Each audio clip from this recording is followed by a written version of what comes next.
Hello, YouTubers, and welcome back to another episode of The Grandstand here on the Ohio Patriot Education Network YouTube channel. I am, as always, your host, AR the Ohio Patriot. And for today's episode, we're going to talk about a bunch of topics, including but not limited to school choice, piece of shit Congresswoman Cori Bush literally marrying a fucking head of security that she's now paid pretty much $500,000 fucking dollars to his security firm for her own fucking actual ability to be able to be protected with guns, yet meanwhile is trying to defund the police and trying to steal people's gun rights in this country. Armed citizenry is what it is. We'll also talk about that piece of shit Jennings and their fucking supremacy shit, and just how mentally ill that kid and their parents are, and why the parents need to be in prison for many, many, many years of child abuse, as well as the news of the day at this point. So basically, starting out, we're going to talk about some school choice stuff here. As I put in the description of the video here, there is a video I ended up finding on Twitter a couple days ago that I wanted to talk about, and this is basically goes back to what was sort of talked about a little bit on Honda's channel over the weekend, which, he brought up school choice and charter schools and stuff like that is what it was, and I forget exactly how it got brought about, but basically, Matt had his say on that one. I didn't really get a chance to respond with my, personal choice of the thing here is what it is, but mostly because NEA was the one that said it so much and was able to, define it well enough. I was like, yeah, it's whatever. The thing of it is that people never talk about with, school choice or charter schools, whatever the case be, is how many schools in this country are actually allowing violent youth in them at this point, dude. And I'm talking about this is across the board right now. And when you have school districts, entire school districts for that matter, who are letting kids run roughshod over the fucking school, and basically you have teachers coming out and are straight up saying, hey, I can't teach the other kids in this school right now because you have these, 8, 10, 12, and I'm going to call it what it is, dude, black students, because that's what it is. It's always black kids, it seems like, always, every time, dude. Fatherless homes is a big thing in that community, obviously. And, of course, it's, big thing across this country's history as well, for that matter, not just in black communities, but also, somewhat white and everybody else for that matter. But the whole point is, though, it's like, when you have disproportionately a lot of black young males growing up without fathers because their fathers are either in the prison system or dead, it's a huge fucking issue, dude, because they have no father figure to look back onto, and they end up, going in search of that father figure, and they end up getting in that gang really early on in their life or whatever it is, dude, 6, 8, 10, 12 years old, whatever it is there. And the problem is these fucking kids that are the ones going into these schools and trying to talk shit and trying to fight people all the time is what it is, dude. And specifically, I was watching AK Nation News' stream here like a week or so ago is what it was. And it was sometime, I want to say like maybe last Tuesday or Wednesday, somewhere in there. They were talking about then, and it was actually 2 weeks ago now I'm thinking about it. But it's been the last couple weeks though anyway. And he was talking about it on there. And his panel was discussing it because there was, and I forget what the actual video was titled as or whatever, but it was basically this white teacher guy who was like in his 50s or 60s maybe, who was discussing that, and he was talking about specifically that. He was like, I cannot teach these kids because I cannot have an actual class where I don't have to be disturbed and stuff like that, because you have these 10, 12, 14 kids walking around our school system as a little gang is what it is within the school, and not being expelled or whatever the case be, suspended permanently, whatever it is, dude. And because of that, they're actually fighting like pretty much everybody, and then you're having the kids that would be the actual, A+ students, or, basically, honor roll kids and stuff like that, having to basically fight themselves and protect themselves and stuff like that. And so they basically go from being up there, education wise, to being way the fuck down there with everybody else. Is what it is, dude. And the worst part of that was that particular video, the guy was talking about it in, he was mentioning how, when they have school resource officers in that school system, that they can't even put their hands on the fucking kids to remove them and stuff like that are being the violent ones and stuff like that, without them being disciplined and being thrown out of the fucking school pretty much. And it's like, what the fuck? What the hell happened to our fucking society, dude? That you're going to have a school resource officer be disciplined for disciplining a fucking violent student. That's fucking crazy town is what that is, dude. It's completely psychotic and insane is what it is. And that's exactly where we're at in 2023 is what it is, dude. You have the fucking inmates running the asylum is what it is right now, dude. You have a bunch of fucking cheating pieces of shit in office right now across the fucking board, from the presidency to multiple governorships at this point. And, city councils and state houses and everything like that across this country, dude. You have fucking cartels running fucking Arizona apparently now. And I'm guessing it's multiple other border states at this point. Mexico is the same way, honestly, dude, with Michelle Lipin Grisham and stuff like that. Wouldn't be surprised if she was installed there as well by the Sinaloa cartel or some other cartel for that matter. And the same thing with a bunch of others at this point, dude. And it's exactly why these sheriffs want to arrest them, because they're probably on the fucking take as well, dude. So, anyway. But yeah, it's just fucking nuts, dude. And specifically, I wanted to talk about that because I wanted to have a reference point on this whole thing about school choice is what it is. Because that's the big thing right now. You have school choice where you can have these kids that would otherwise be, you know, a marginalized group because they'd be forced into fighting and no longer be honor roll students. And they end up going down the road of, you know, public school to prison, basically. And instead, they can actually go to a charter school or go to, you know, some other school for that matter, you know, maybe an academy or something like that, you know, whatever it is. Doesn't matter who's running it, Christian academy, fucking, you know, whatever kind of academy it is, dude. Because that's the thing, it does seem like a lot of those academies are actually like Christian schools and stuff like that. You know, run by the churches and stuff or whatnot. Or it could be something where it's like a synagogue kind of deal or whatever the case be, like it's a Jewish, you know, kind of school or whatever, or something like that, dude. Or, you know, Protestant school or something like that, or whatever the case be. It doesn't matter, honestly. But the whole point is, it's like, it usually is churches or some kind of, you know, religious institution that's actually running these school systems, what it ends up being then. But the thing of it is, those also tend to be a lot more disciplined schools, because the big difference there is between that and public school is, having been a person that has gone to those schools as a child and stuff like that, dude, I can tell you right now, we had to have a uniform, dude. It was basically a button down white shirt as a guy and some slacks. I think they were either black or blue or something like that. It was either or, basically. And it was basically the school uniform. You couldn't have anything else on. The only difference you could have was basically, actually, I'm not sure. I'm trying to remember now if we had to have like a certain kind of shoe as well, because some of them have done that now, even for that matter, where it's like you have to have certain kind of shoes across the board, so you don't have like the individuality is what it is kind of thing. Which I kind of understand for that reason, because again, it's like, and unfortunately, this is something you do see a lot in public schools as well, dude. When you see these kids going around, you know, it's like, oh, you got this one kid that gets a pair of Air Jordans, or whatever the case be, and then you got 10 kids beating the shit out of him outside the fucking school, like a half hour later, stealing his fucking shoes is what it is, dude. And that's the problem. You have one person or a couple people that have nice things, and you got people fucking attacking them because they have nice things to steal their shit is what it is, dude. Like, it's not okay, man. It really isn't.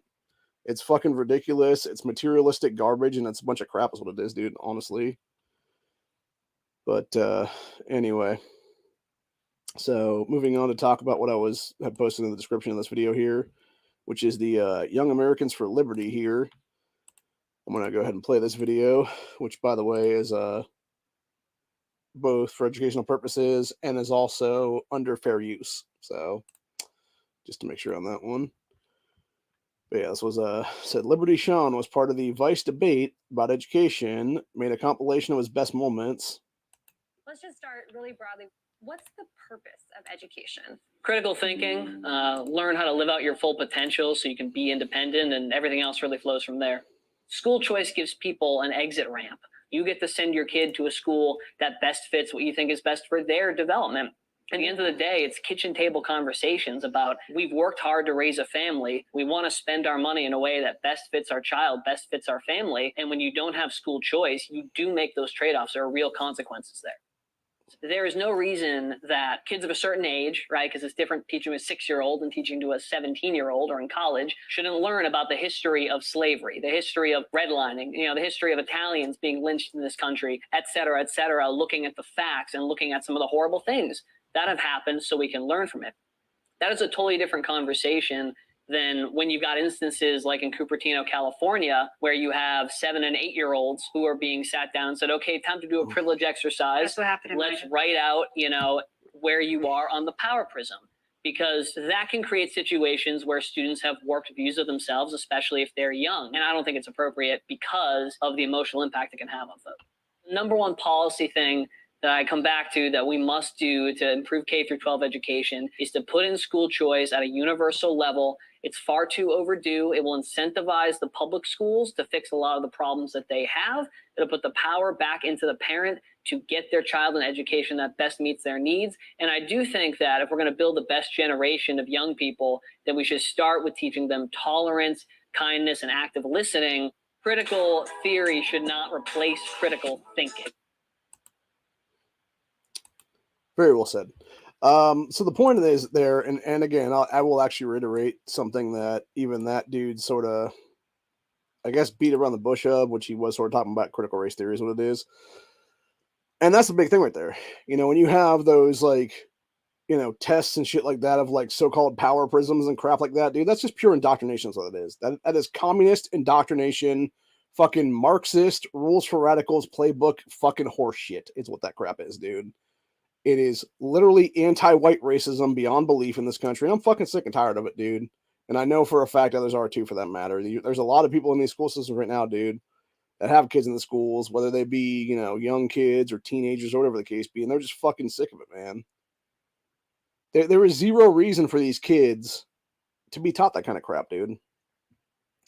Now, granted, as he was explaining, yeah, when they're getting older and stuff like that, it's good to know that and stuff like that, and have, various, in there. I think they actually redid that clip, though, if I'm not mistaken, because I don't remember hearing the one part of it that I remember hearing the other day, which was he was talking about, or maybe they didn't say it in there. He was talking about Italians being lynched or whatever in the streets and stuff.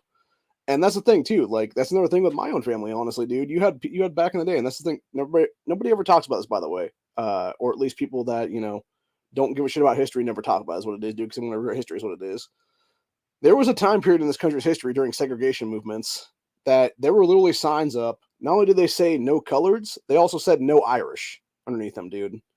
And as somebody who comes from Irish descent, a lot of my family back in those days, in the early 1900s and stuff like that, were shit on, dude. Back in the 1920s, 30s, etc., because of their Irish heritage. So don't fucking come to me and don't fucking tell me that I don't know what it's like to be fucking oppressed, dude, or my family doesn't know what it's like to be fucking oppressed. Because we fucking do. And that's the thing. And I've mentioned this, I think, a couple times on this channel. I'll mention it again right now, actually.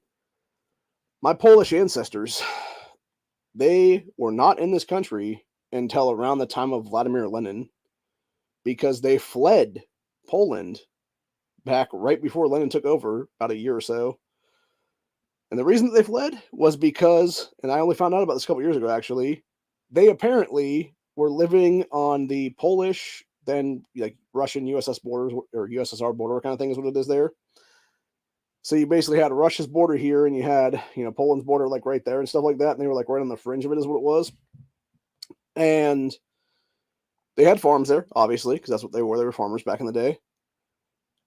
Russian forces would jump the fucking border system there, because there really wasn't one. It was just, land here, land there, and they just walked across is what it was, just like how we see illegals walking across our border today is what it is, dude. And you would have Russian forces go in there armed to their various, farms and stuff like that is what it was. Kidnap them, put some kind of burlap sack or something over their head, probably is my guess, honestly. And then drag them back over to Russia's side. And then, a day or two usually went by. You had Polish forces come by and are like, oh, where are the skis at? Because that's what my family's name was at the time. It was ended with a ski is what it was. And they're like, where's the skis at? And, where's the rest of these people at as well for this little village is what it was. And they're like, oh shit, they were kidnapped by Russian forces. So you had the Polish forces go over to Russia's side, find them, and bring them back over in the middle of the night is what it was, dude. And that kept happening like several times at least, if not several dozen times from my understanding, until finally my ancestors were like, nah, fuck this. We're leaving this fucking shit show. Why do we want to keep being kidnapped and be fucking, held hostage for a little bit and then be rescued later on by somebody else? Like, nah, bro, we're getting the hell out of here and fleeing to America. And now we're fucking Americans is what it is. And that's what they did, man. They fled to the United States, early 1900s is what it was. And yeah, that's where they've been here ever since. That's what it is, dude. They came to various parts of Ohio. Some of them stayed in New York area and stuff like that, near Ellis Island and stuff like that, that area of the state. And, I got family all around here in these different areas like that, dude. Some of them actually went to PA as well, for that matter. So it's basically that tri-county area of like Pennsylvania, Ohio, and, New York. And then, of course, I have other cousins that are extended family from that side of the family for pretty much all across this country is what it is now. From generation after generation is what it is. So, yeah, just a little bit about my lineage is what it is, dude. So, yeah. Don't ever tell me I don't know what it's like to be oppressed or my family doesn't know what it's like to be oppressed, dude, because they fucking were, is what it was. And I can tell you firsthand, as somebody who has faced, anti-white racism in my life several times, when I was living in Columbus back in the day, actually, about 2010 or so. Yeah, don't tell me I don't know what it's like to be oppressed, dude. Period. So, anyway. But yeah, there is no need for critical race theory or anything else like that in schools ever in this country. And it needs to be done away with immediately, is what it is, dude. Across the fucking board. And speaking of school choice, that leads us into our second Twitter video here of the day, which is this one about Jazz Jennings, this is a little clip excerpt here from like one of the shows. There's what it was, which is all fair use, by the way. This person here said, mother of I Am Jazz, gaslighting Jazz and saying Jazz is their own worst enemy. Jazz says they don't feel like themselves. Nothing has changed, even though they've transitioned. Their inner feelings are exactly the same as they were before, so it should be there. Of course, it's it's people a little bit differently because I'm guessing it had to do with the fact that you had 100 and whatever characters, 280 characters, whatever it was. So, but yeah, this is a clip in question though. And this is exactly why I say Jazz Jennings' parents, especially Jeanette, should be arrested for child abuse at this point, dude, because this woman is seriously mentally fucking deranged is what it is, dude. So, are you feeling like you wanted to start talking about? Are you okay? I'm okay. I'm gonna cry. But You know I can't get out of my head. I know. No, listen. It just doesn't stop. It's okay. Give me a hug. It's okay. I know what you're going through. We've been there before. No, it still doesn't stop now. I And know. I'm already going back to negative. But the more you're talking about yourself, it gets harder. Mhm. You're digging in, and it's making you put a magnifying glass on what's already difficult as it is. So this is hard for you. I know, and we don't want to push And you. I know I'm the one doing it. Like, I know you're your own worst enemy. I feel kind of all over the place, and like my mind is very cluttered and not clear. And I really want to have that clarity. I really want to understand myself and be able to read my own soul and what I want. And it's just very challenging. And I think I'm kind of breaking down a little bit and spiraling into negativity. I just want to feel like myself. Like, that's Right. it. I don't Like care. the old Jazz. All I want is to be happy and feel like me. And I don't feel like What me is me? ever. All of those surgeries, all of those hormones, and he never feels like himself ever. That is, unless he's giving a speech about how great transition is in front of a crowd. And then it's exactly what he needed, and he finally feels like himself. Jazz, I saw him. And that's exactly what it is too, man. It's exactly what it is across the board for those kids, man. It's validation for many of these motherfuckers. It is the sense of being is what it is. And it leads me to this point. Jazz Jennings is a supremacist, period, dude. When you look up the term supremacy or supremacist in the dictionary, we're going to go ahead and do a screen share here of this. Specifically, the term supremacist, a person who believes that a particular group, especially one dominated by race, religion, or sex, is superior and should therefore dominate society, which is exactly how Jazz Jennings thinks, by the way. And then you got another thing for supremacist here, which is a person who believes in or advocates the supremacy of a particular group, especially a racial group. So that racial part is besides the point. The whole point is a particular group and advocates for stuff. Because that's the thing, dude. When you look at Jazz Jennings specifically, when you look at that fucking series that TLC is allowed to go on for, I don't know, like 10 seasons now or something like that is what it is. Which, by the way, they should be held as fucking accessories to various crimes at this point, dude, for actually pushing this shit on little kids is what it is, dude. The biggest problem I have right now with everything in that situation is you have a seriously mentally ill child being Jazz Jennings who for years now has had their fucking entire mindset warped and has had their entire brain basically fucked with since they were like 6 years old is what it was, dude. And when you put a kid on hormone blockers when they're like 6 to 12 years old, which I believe Jazz was on them at like 7 or 8 or something like that, dude, is what it was. That's where that kid's mental fucking mindset is stunted at, dude. Is that of like an 8 to 10-year-old child. And now that young man that wants to call themselves a woman is now in their 20s I think they're like 20 or 21 now. And when you have their first or second cousin, who is, by the way, Jeanette's fucking like first cousin, I think is what it is. So it'd be Jazz's like second cousin or whatever. That is supposed to be their therapist. Like, dude, get the fuck out of here with that shit. No, that kid like, first of all, if they were ever gonna let that kid get the fucking bottom surgery, dude, that should have been an independent fucking doctor, psychiatrist, whatever the case be, not some fucking family ass member is what it is, dude. Not literal fucking like first, second cousin of the fucking family at that point, dude. But the thing is, even going on that vein of things, dude, like few seasons back is what it was, the very end of that show, and this is before 2020 lockdowns and stuff like that, dude.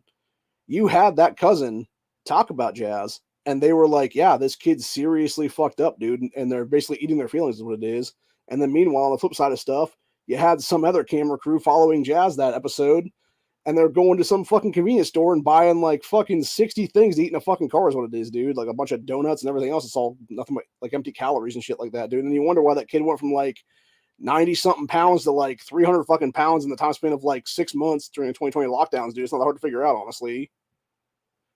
Like, seriously. That kid ballooned up like at least twice their size is what it is, dude. And a lot of that has to do with the fact you're putting a young man on fucking many, many estrogen drugs, for that matter, for God's sakes.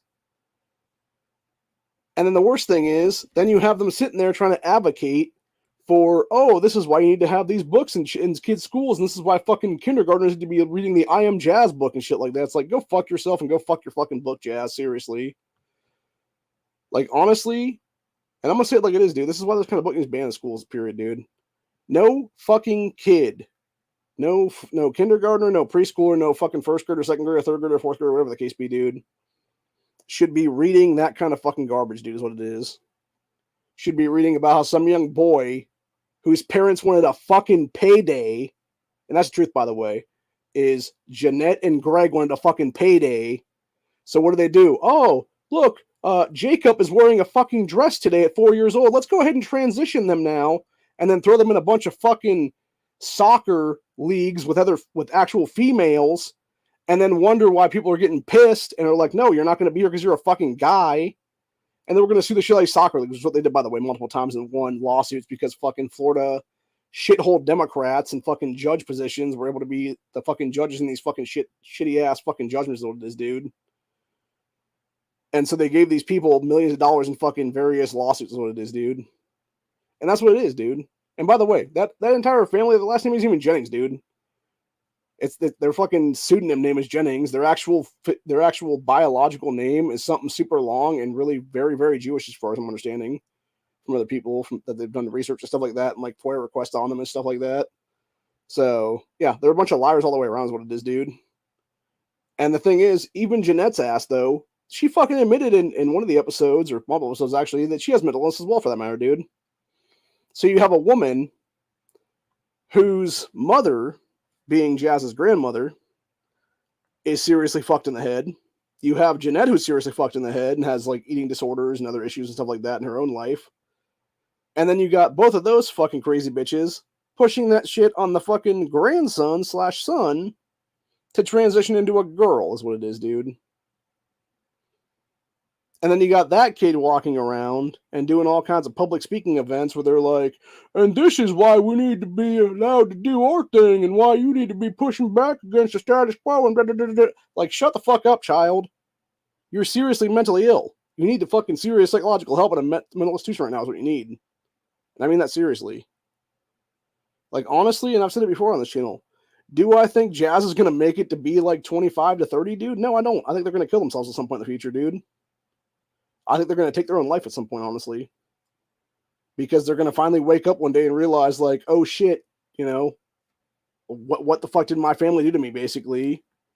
And then just end it all, basically. And I'll guarantee that's when the cameras are going to stop rolling, is before that, honestly, dude. Like a year or two probably before that happens. So, yeah, it's just sad, dude. It's very, very sad. And like I said, the worst thing with Jazz is the fact that they want to sit there and, you know, push the shit on other kids is what it is, dude. Push this shit on younger men than them. You know, there was one of those a few seasons back, actually, where it was like, I think it was like a 14 or 15-year-old girl. Or sorry. 14 or 15-year-old boy, all these people were obviously quote unquote trans girls is what it was. So you had a 14 or 15-year-old one, you had a 14-year-old one, you had like a 12 or 13-year-old one, or no, sorry, 16, 15, and 13, I think is what it was, age-wise. Which at least 2 of them were already of age now at this point, a few years later. So you had all these people hanging out together, which, by the way, the sad part is because all these kids were on transition drugs and stuff like that at 8, 10 years old, basically. They were so feminized that they could actually pass for female is what it is, dude. And that's the scary, scary part right there. And that's also the problem with hormone blockers in general, is because when you put kids on hormone blockers, dude, you're sterilizing those kids. It's exactly why those same kind of drugs, I forget what the actual name of it is offhand, it's like Lupron or something like that. Blair White talked about it with Buck Angel one time on a good stream out there. It's still out there in the Etherverse is what it is, dude. And they were discussing how those same kind of hormone drugs are given to prisoners in prison who are pedophiles because it's to chemically castrate these guys in prison, dude, is what it is. So when you're having a 5, 6, 8, 10, 12-year-old kid on those same kind of drugs, dude, yes, it's big pharma trying to sterilize these kids so they can be a lifetime patient. And that's exactly why these fucking so-called doctors need to have, first of all, their medical license stripped forever is what it is, dude. And secondly, need to be in prison for a long fucking time for sterilizing these children, dude, is what it is. And the fact of the matter is, even when you have the one person who is supposed to be another trans woman who did Jazz's actual surgery and stuff like that, dude, who's since come out in the last year or so and straight up admitted, no, we've reached that tipping point where we just need to stop. It's time to stop, basically. There's not this many kids that are transgender. Stop fucking with the kids. Stop confusing these kids and stop basically fucking with their lives is what it is. And when you have an actual adult who has done these surgeries on others that's coming out and saying that shit, dude, maybe it's time to listen. Maybe it's time to actually respect that dude and be like, yes, it's time to have serious psychological talk with these kids, man, is what it is. And that's the problem right now. And again, it goes back to the whole communist mindset, dude, is what it is. It goes back to the whole communist indoctrination of our school system right now, dude, whether it be through critical race theory or something else for that matter, dude. It's all these nutcase fucking lunatics that want to get into the education system that are seriously fucked in the head themselves, or even worse, they get into the actual psych doctorates and stuff like that, dude, through psychology and psychiatry and stuff like that.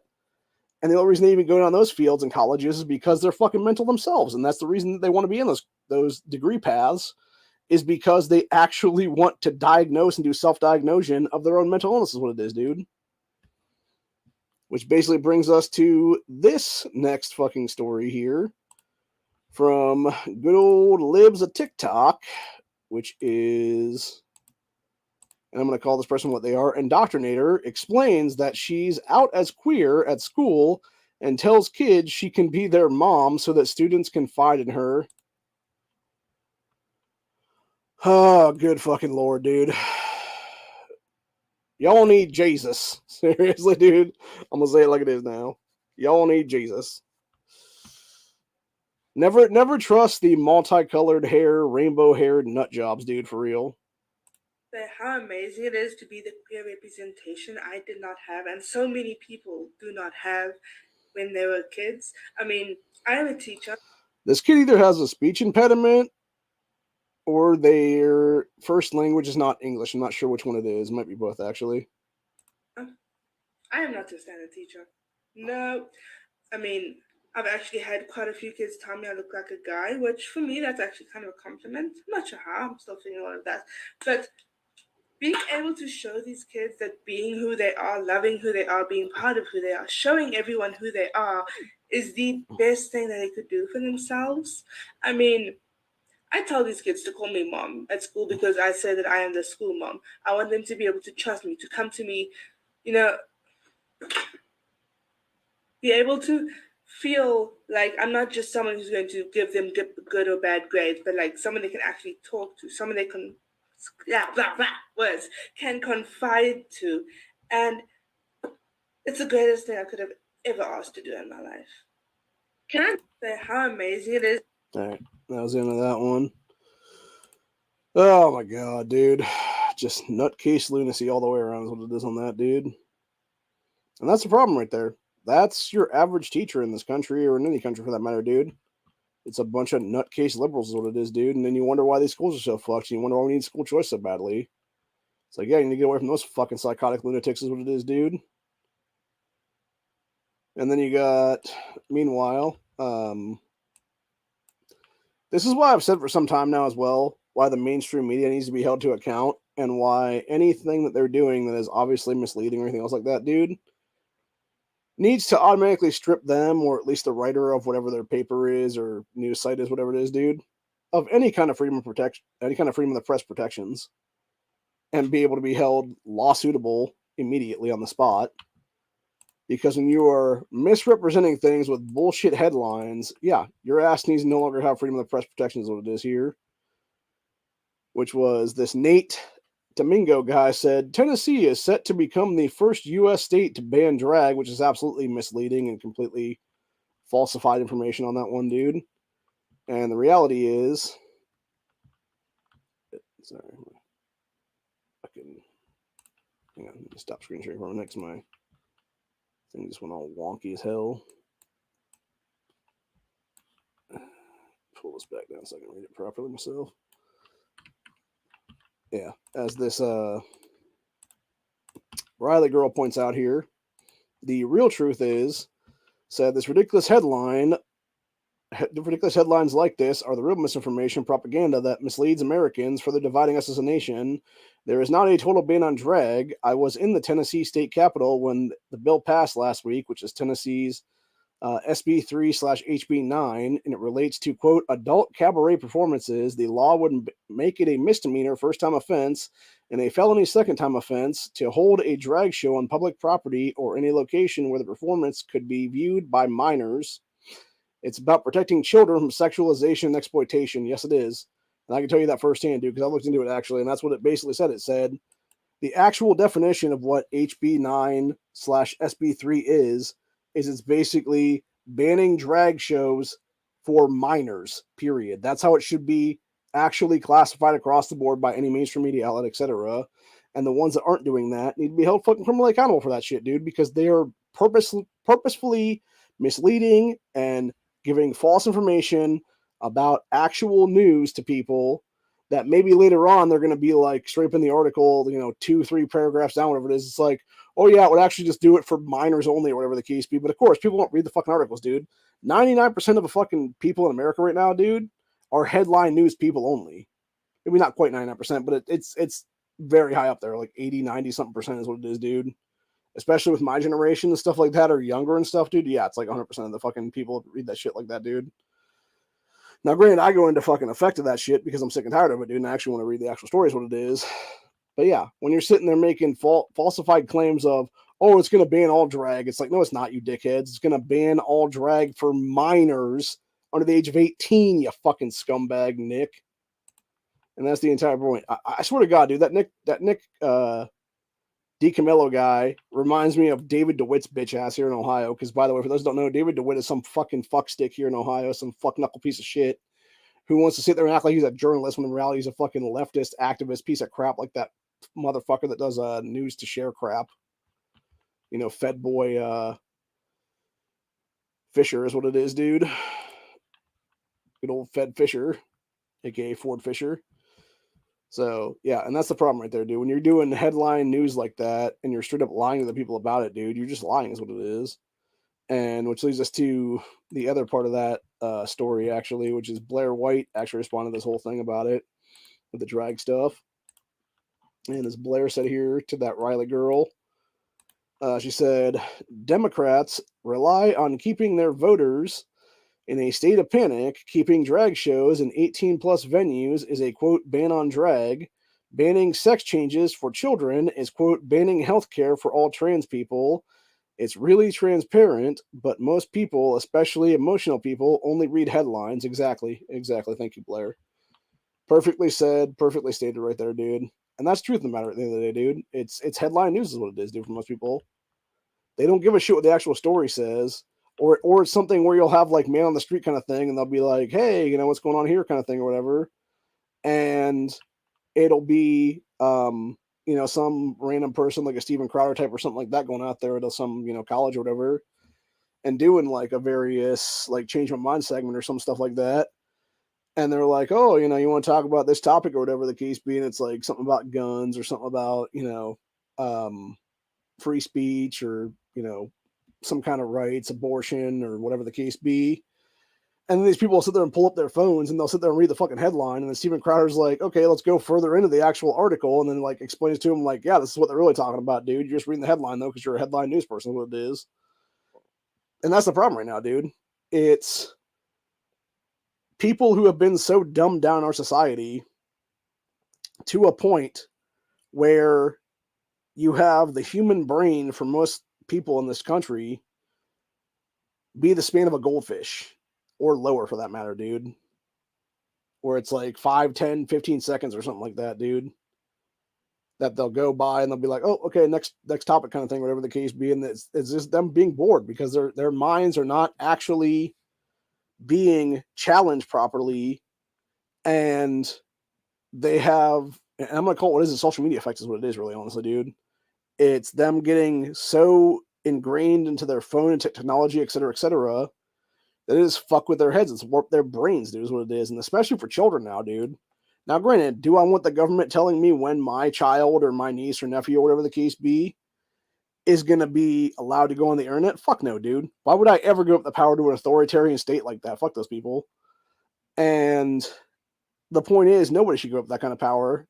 That being said, do I think we as parents or we as guardians or we as aunts and uncles and, grandmas, grandpas, et cetera, should be relegating kids various time on, a tablet or a phone or whatever it is, dude? Of course. That's the whole point, dude. It should be personal responsibility, personal accountability. But that's the problem. Nobody wants to have that anymore, dude. Or at least most people don't anyway, is what it is. I'm not saying nobody, like, I'm just saying nobody as in general public doesn't want to have that, is what it is, dude. Where it wants to be a responsibility for them is what it is, dude, as individuals. That's the problem with people, dude. They don't get that, and that's why you have so many people who have been stuck in that whole Democrat Republican two-party system bullshit is what it is, dude, because they refuse to open their minds up and realize that yes, we should have individual liberty, we should have individual ability to do stuff. And it's exactly what the Second Amendment was all about, dude. It wasn't about specifically a well-regulated militia. It was about having the security of a free state is what it is, dude. And how do you have a security of a free state? You have everybody being part of the fucking militia is what it is. And that's why I can't fucking stand that little cocksucker David Hogg all the time, dude, because he wants to sit there and bitch and moan. Well, he knows fucking nothing, but yet somehow I was able to get into Harvard. And how was he able to get into Harvard? I'll tell you how he's able to get into Harvard, dude. The same exact way that Jennings was able to get into Harvard. Diversity and inclusion. And that's exactly what it is, dude. Neither one of those motherfuckers ever had the grades to get into that school. They were specifically given the opportunity to go to those schools on various scholarships because of them being headline newsmakers, what it was, dude, for the left. And that's exactly why Hogg got in, and it's exactly why Jazz got in, because they were fucking clowns, is what it is, dude. They're fucking woke-ass, leftist, piece of shit clowns for the fucking left. And they got in as diversity hires, basically. It was affirmative action at its worst in that kind of situation, dude. Really, it's just woke affirmative action is what it really is, honestly, dude.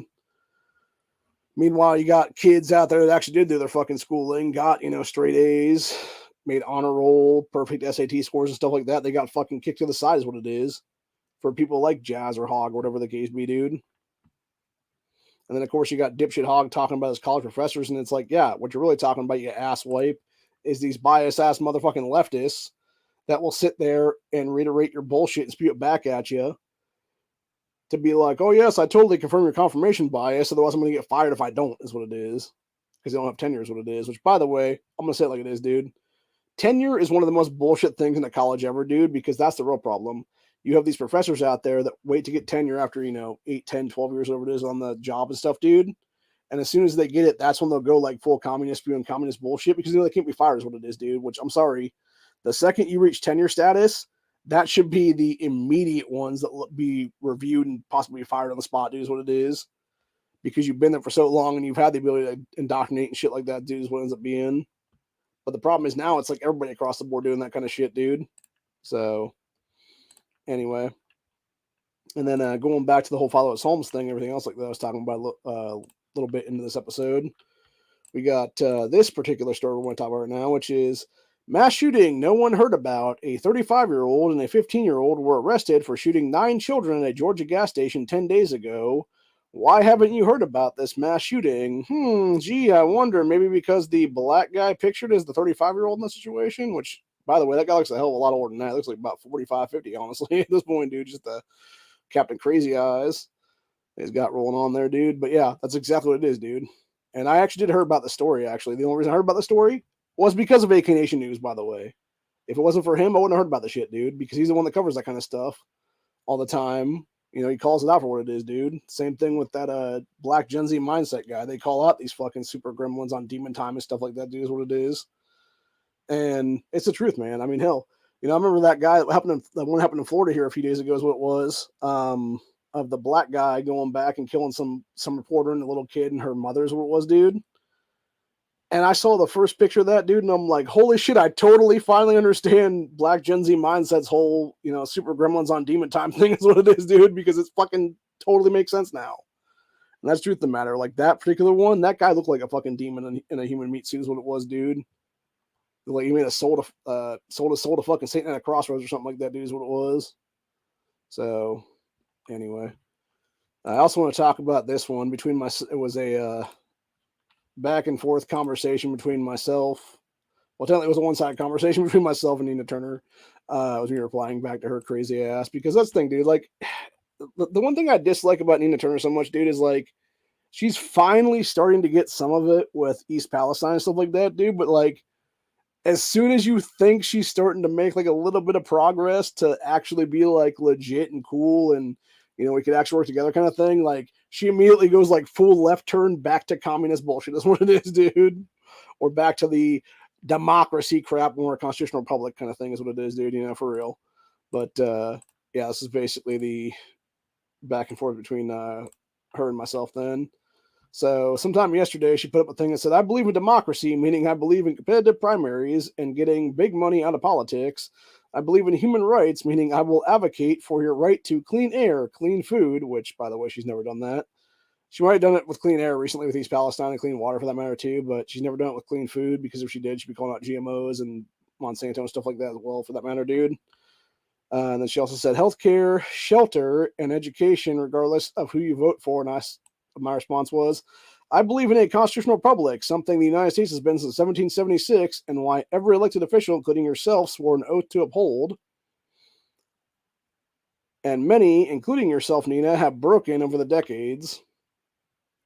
Which is true. She was a complete oath breaker when she was a state senator here, is what it was, dude. She's failed miserably multiple times to try to run for Congress up in the Cleveland district that Chantel Brown currently holds a seat to, is what it is. And yeah, it's just funny. It's just funny. And the reason that people don't vote for Nina Turner, dude, I'll tell you what it is, dude. You have, basically, this is what it is. You have the Democrats in that particular district that Chantel Brown currently holds, where it has been gerrymandered blue for decades now, is what it is, dude. It's the same area where Marcy Kaptur represents and stuff like that. It's like a different, like, you have Marcy Kaptur's district here and you have like Chantel Brown's district like right here is what it is, dude. And the problem is, when you have these people, and by the way, the one that Chantel Brown currently holds used to be Marcia Fudge's district is what it is, which I'm not going to say it was their district, because it really wasn't their district. It was district, whatever the case be, like 1, 2, 5, 10, whatever, dude. But the problem is when you have these people in there for, you know, 20, 30, 40 years, etc., you start to say their district, because it's basically them, you know, holding that death gallows on is what it is, dude. Holding that death grip to it is what it is. And not letting anybody else take over the seat of power is what it ends up being, dude, until they're dead. And even then, it's like a spouse or something usually takes it over. It's kind of like the same thing when, I'm trying to think of those two guys were now.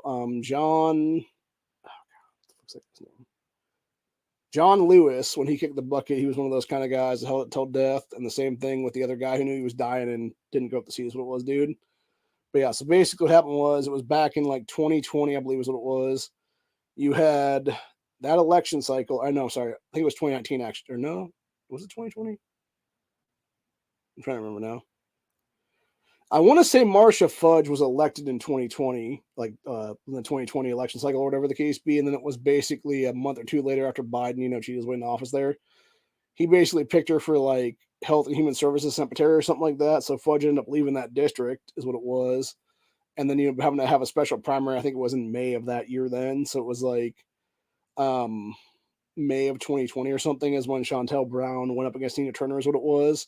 And the people realized, like, oh, yes, Nina Turner's this psychotic lunatic nutcase who loves communist bullshit and is a Bernie Sanders surrogate, basically, for years now is what it is.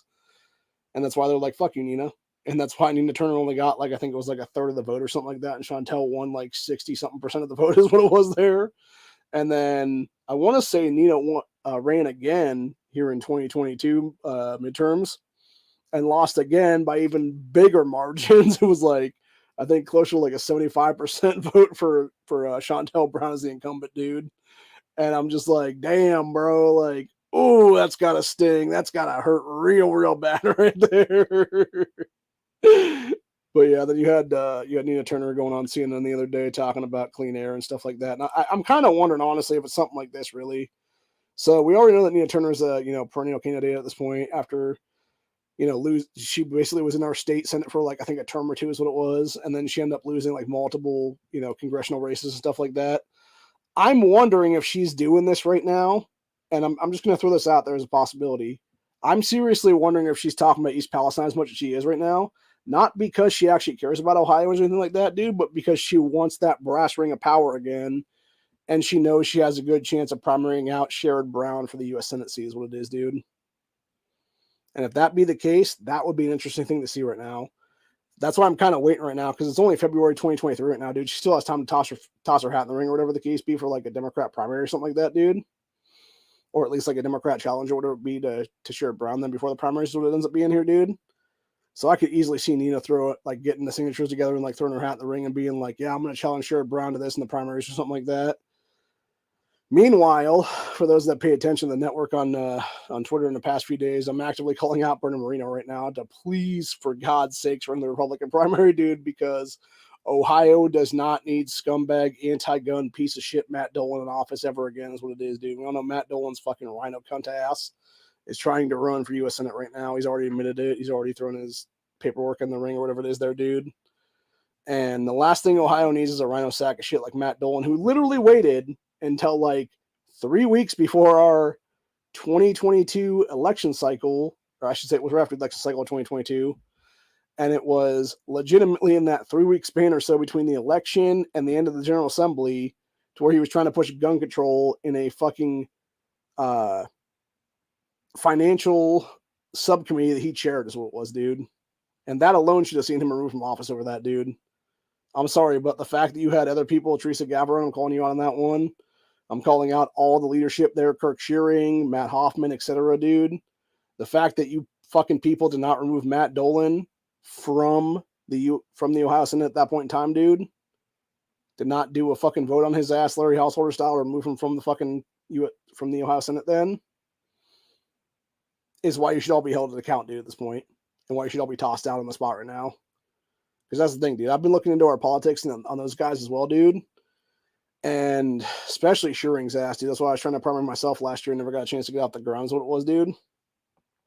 But yeah, every single one of these people was just scumbag, corrupt as shit, dude. Like, the longer they're in there, the worse they are, man. And then, of course, you got poor Chris Jordan passing away unexpectedly the other day, which I talked about, the possibility of being jabs. They're trying to claim it's natural causes now. Some fucking Asian writer guy was all like, oh, no, it's totally natural causes, bro. And everybody's saying it's possible jibbity jabs. Like, no, you have no claim you have no claim or bias or anything like that, dude, what it is, or basis for that or anything. It's like, okay, if that be the case, then let's go ahead and show his fucking medical records, dude. Let's go ahead and actually have his various vaccinations and stuff like that be public record now is what it is due to the public official. And by the way, every single person's across the board that's in office right now should have that thing be a thing at this point, dude. Like, yeah, HIPAA's a thing and everything like that, dude, but honestly, like, nah. If you're going to be an old motherfucker on dementia drugs or whatever the case be, or some old person on like fucking 50,000 drugs or whatever, dude, the American people should know what that shit is right now and be having the ability to remove from office on the spot over that, dude, because you're not mentally fit to hold office at that point then. And I'm going to say it like it is right now, dude. And this particular moment in this episode goes out to every single member of the General Assembly currently, dude. I don't care of the state of Ohio. Every single member of the Ohio General Assembly, I don't care if you are a Democrat or Republican, if you have knowingly jabbed yourself, you should be resigning on the spot right now and giving up that position of power to somebody who is a pureblood in this country.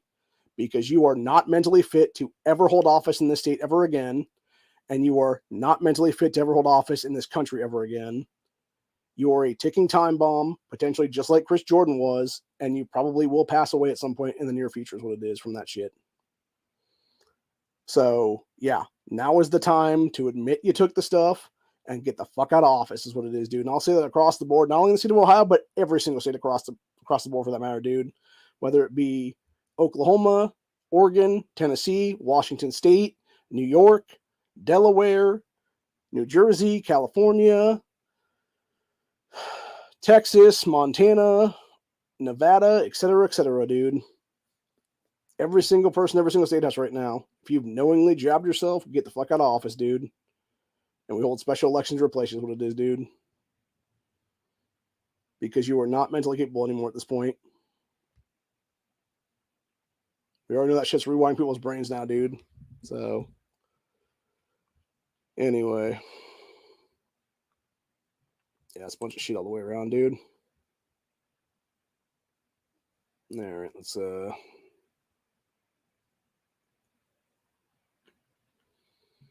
okay, can't really talk about that one, but it was based, I'll tell you what it is. It's basically two lesbians killed a kid.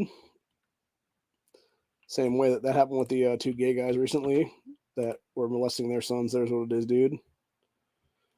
Let's see what this one is. Let's see, great speech from West Virginia resident who opposes a state bill that would legalize discrimination against LGBTQ plus people. Let's see, House Bill 3042 public hearing. Okay, so basically what this fucking 50 Shades Away asshole, and I've called this motherfucker on Twitter several times now, dude.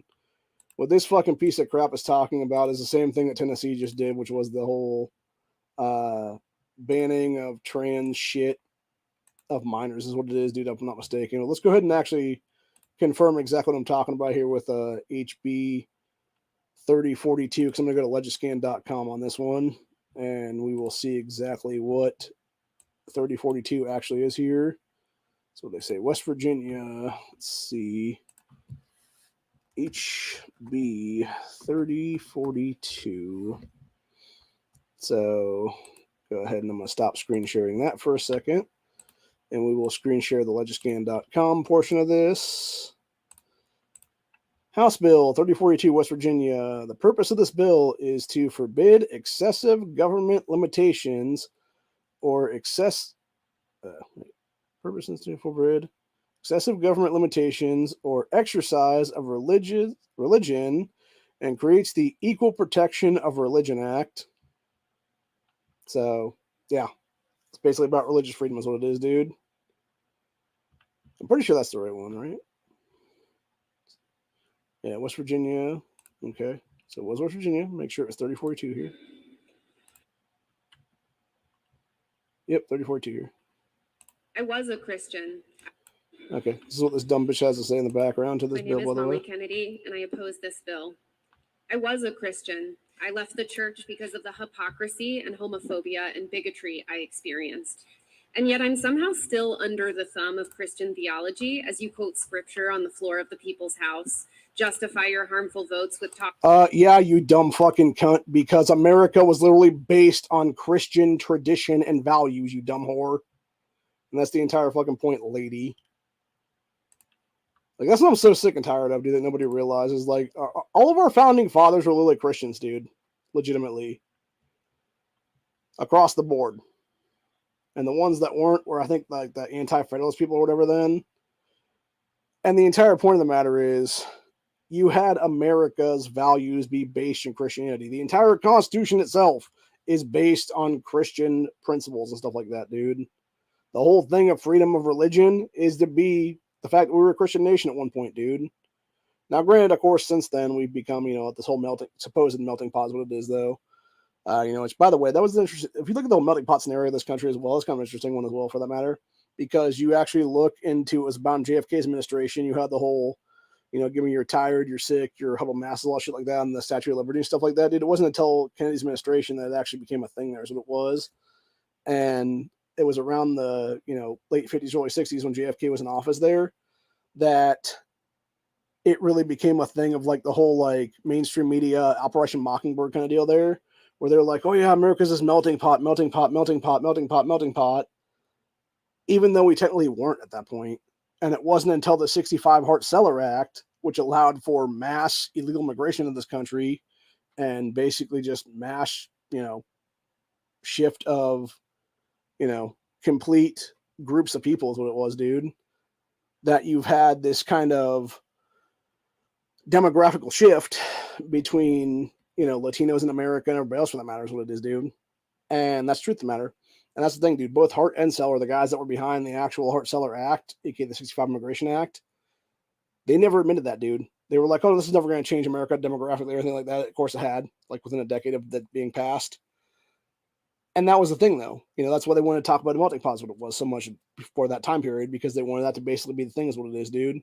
And now, granted, I'm not going to sit here and say that technically speaking, America has not become sort of a weird melting pot nowadays.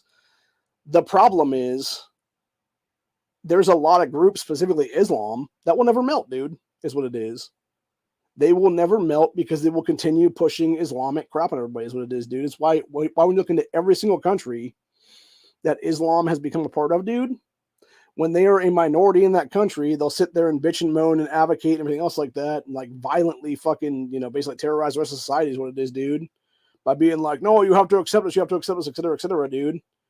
And then as soon as they become a majority in those countries, there are no minority religions anymore, dude, period. You can look even at, I forget which Middle Eastern country it was actually. There was like this teeny little fraction of like, I forget what kind of Christianity it was. It wasn't like Roman Catholic or anything like that, but it was like something else, like maybe like Protestant or something.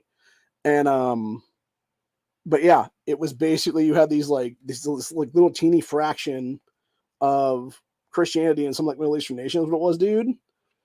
And as soon as the people that all followed Islam found out about the people that were practicing this version of Christianity is what it was, dude, they would kill them legitimately. They would find them and they would kill their entire fucking family, usually what it was, dude.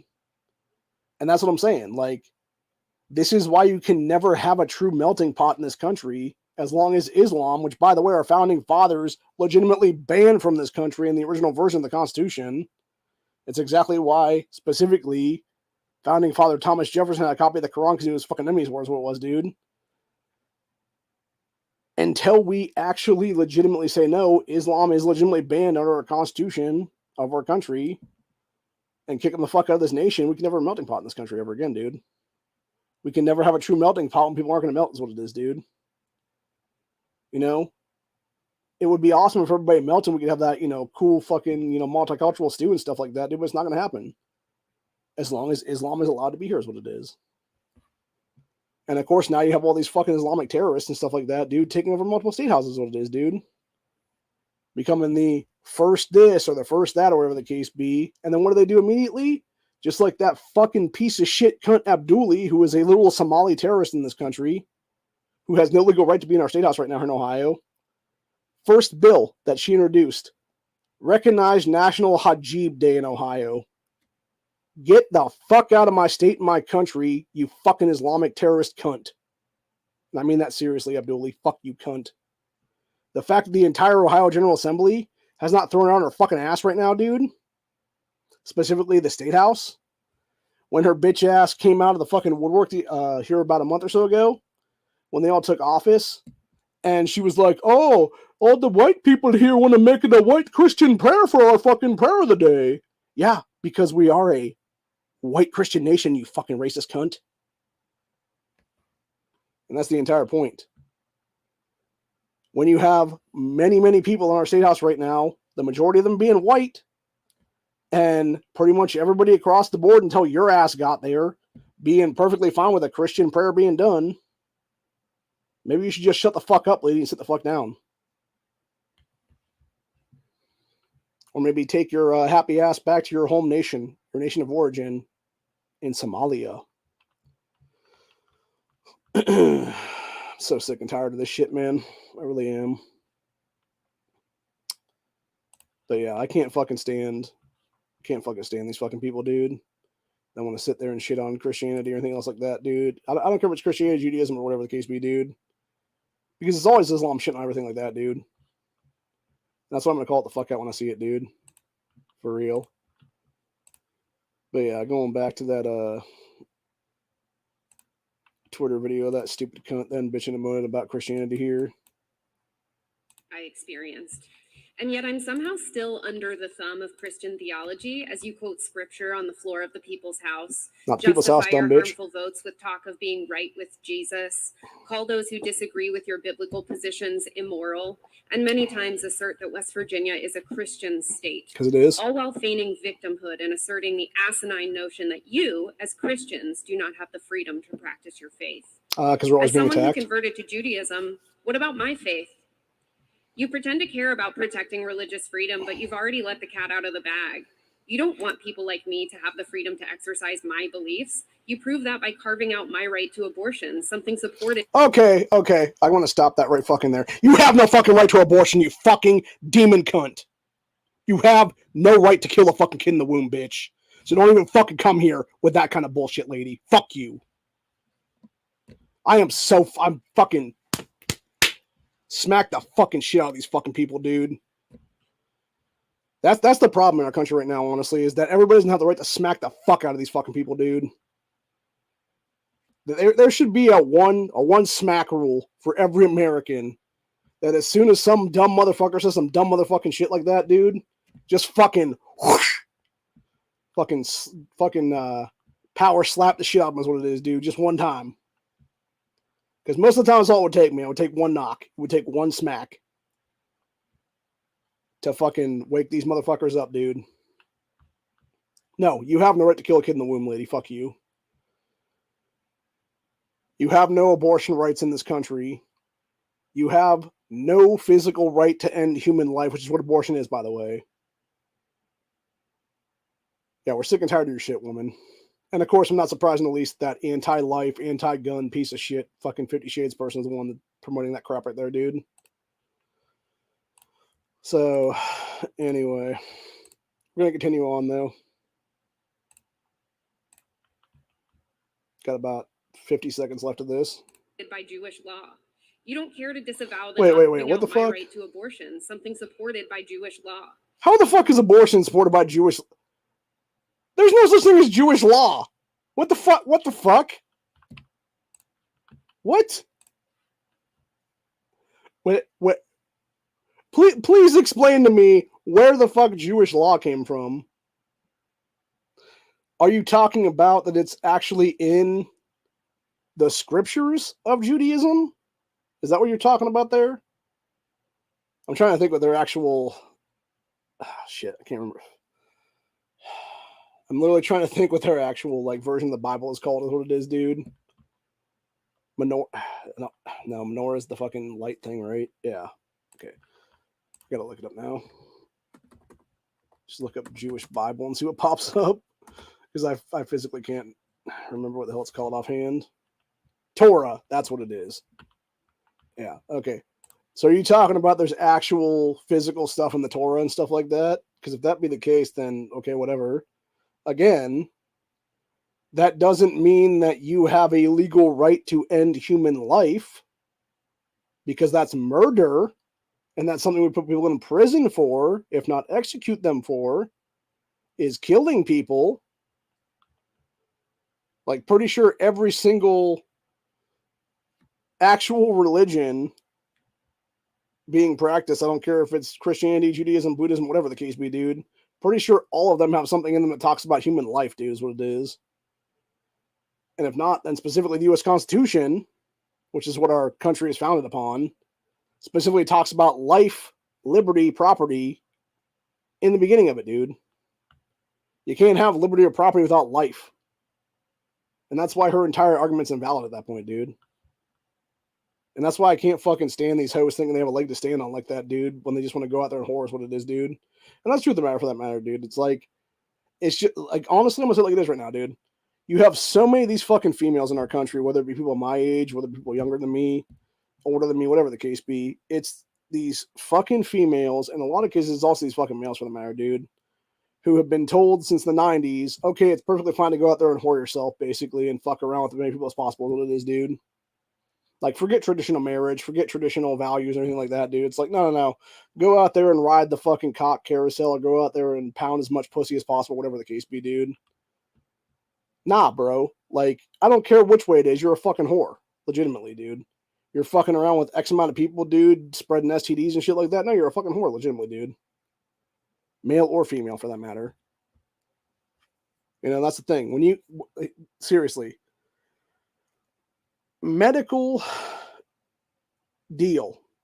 When you have at least 6 or more sexual partners, you're almost guaranteed to have an STD nowadays, is what it is. Or STI, whatever they call them now, you know, sexually transmitted. It used to be disease, but now it's like infection or something like that. You are guaranteed to get something. Gonorrhea, syphilis, whatever the case be, VD, the clap, whatever you call them, is what it is. And, you know, or it could be something even worse. Could be AIDS, could be fucking whatever the case be. The entire point is, when you are fucking around with a bunch of people, when you're using fuck apps like your Tinders or whatever the case be, Tinder, Grinder, whatever it is, dude, doesn't matter. You are putting yourself in a situation where the more times you hook up with various people, the more likelihood you are to be a walking STD at that point. And that's truth at the end of the day, dude. And then you have these females with their haunted wombs, you know, they've had 1, 2, 5, 10 abortions, whatever it is, that want to sit there and act like some dude wants them after that, dude, or wonder why when they're 25, 30, 40 years old, whatever it is, it's like, oh, I can't find no good man no more. It's like, well, maybe you should have thought about that before you fucked 87 different guys in the time span of like 10 years or something. And it's like, you know, at some point, and I would say the same thing for fucking guys for that matter, dude. It's like, yeah, you know, you want a good wife, whatever the case be, yet you're fucking around with like 75 different women or whatever the case be, man. Like, you're just as bad, honestly, dude, because you're the one spreading the STDs just like they are, is what it is, man. And the biggest issue then is what ends up leading to is you have a situation where you have people on both sides of the aisle and in the middle there that have gone so far divided as a nation right now to where a lot of people who would have been couples in the past, you know, pre-social media or you know, communist indoctrination to our school systems, whatever the case be, would have actually hooked up already and had kids. Well, I shouldn't say hooked up, but they would have actually started relationships, started courting and stuff like that, you know, for however much time it was, gotten married, waited until marriage to have sex for the first time, and then had children after that together is what it was, dude. And been a happy family, and been traditional family, and been, you know, living the American dream pretty much is what it is. But unfortunately, because you keep having that divide, and you keep having these chicks that want to be dudes, and you keep having these fucking, you know, other people that want to sit there and bitch and moan about abortions and all kinds of fucking, you know, lesbianism, whatever the case be, dude, it's like, and then you wonder why people are going to fucking push back at it. It's like, it's not that hard to figure out, man. Or even worse, it's the transgender shit that I talked about like a half hour ago or so with Jazz Jennings and company like that, dude. Well, they'll sit there and advocate for that shit because it's like, oh, look, people are validating my bullshit. Oh, I'm so happy now for that 10 minutes, that little fucking dopamine kick that it gives me every time I speak in front of a teeny little crowd of people. Which, by the way, again, having watched some of the Jazz Jennings seasons and stuff like that, dude, like, when I say seasons, I mean I've watched at least a couple seasons of that show, legitimately, dude. And then I just stopped because I couldn't do it anymore, is what it is, dude, because it started breaking my brain, is what it is, dude, to some extent. Like, it was just mind-numbingly like, good lord, fuck me kind of thing is what it was. And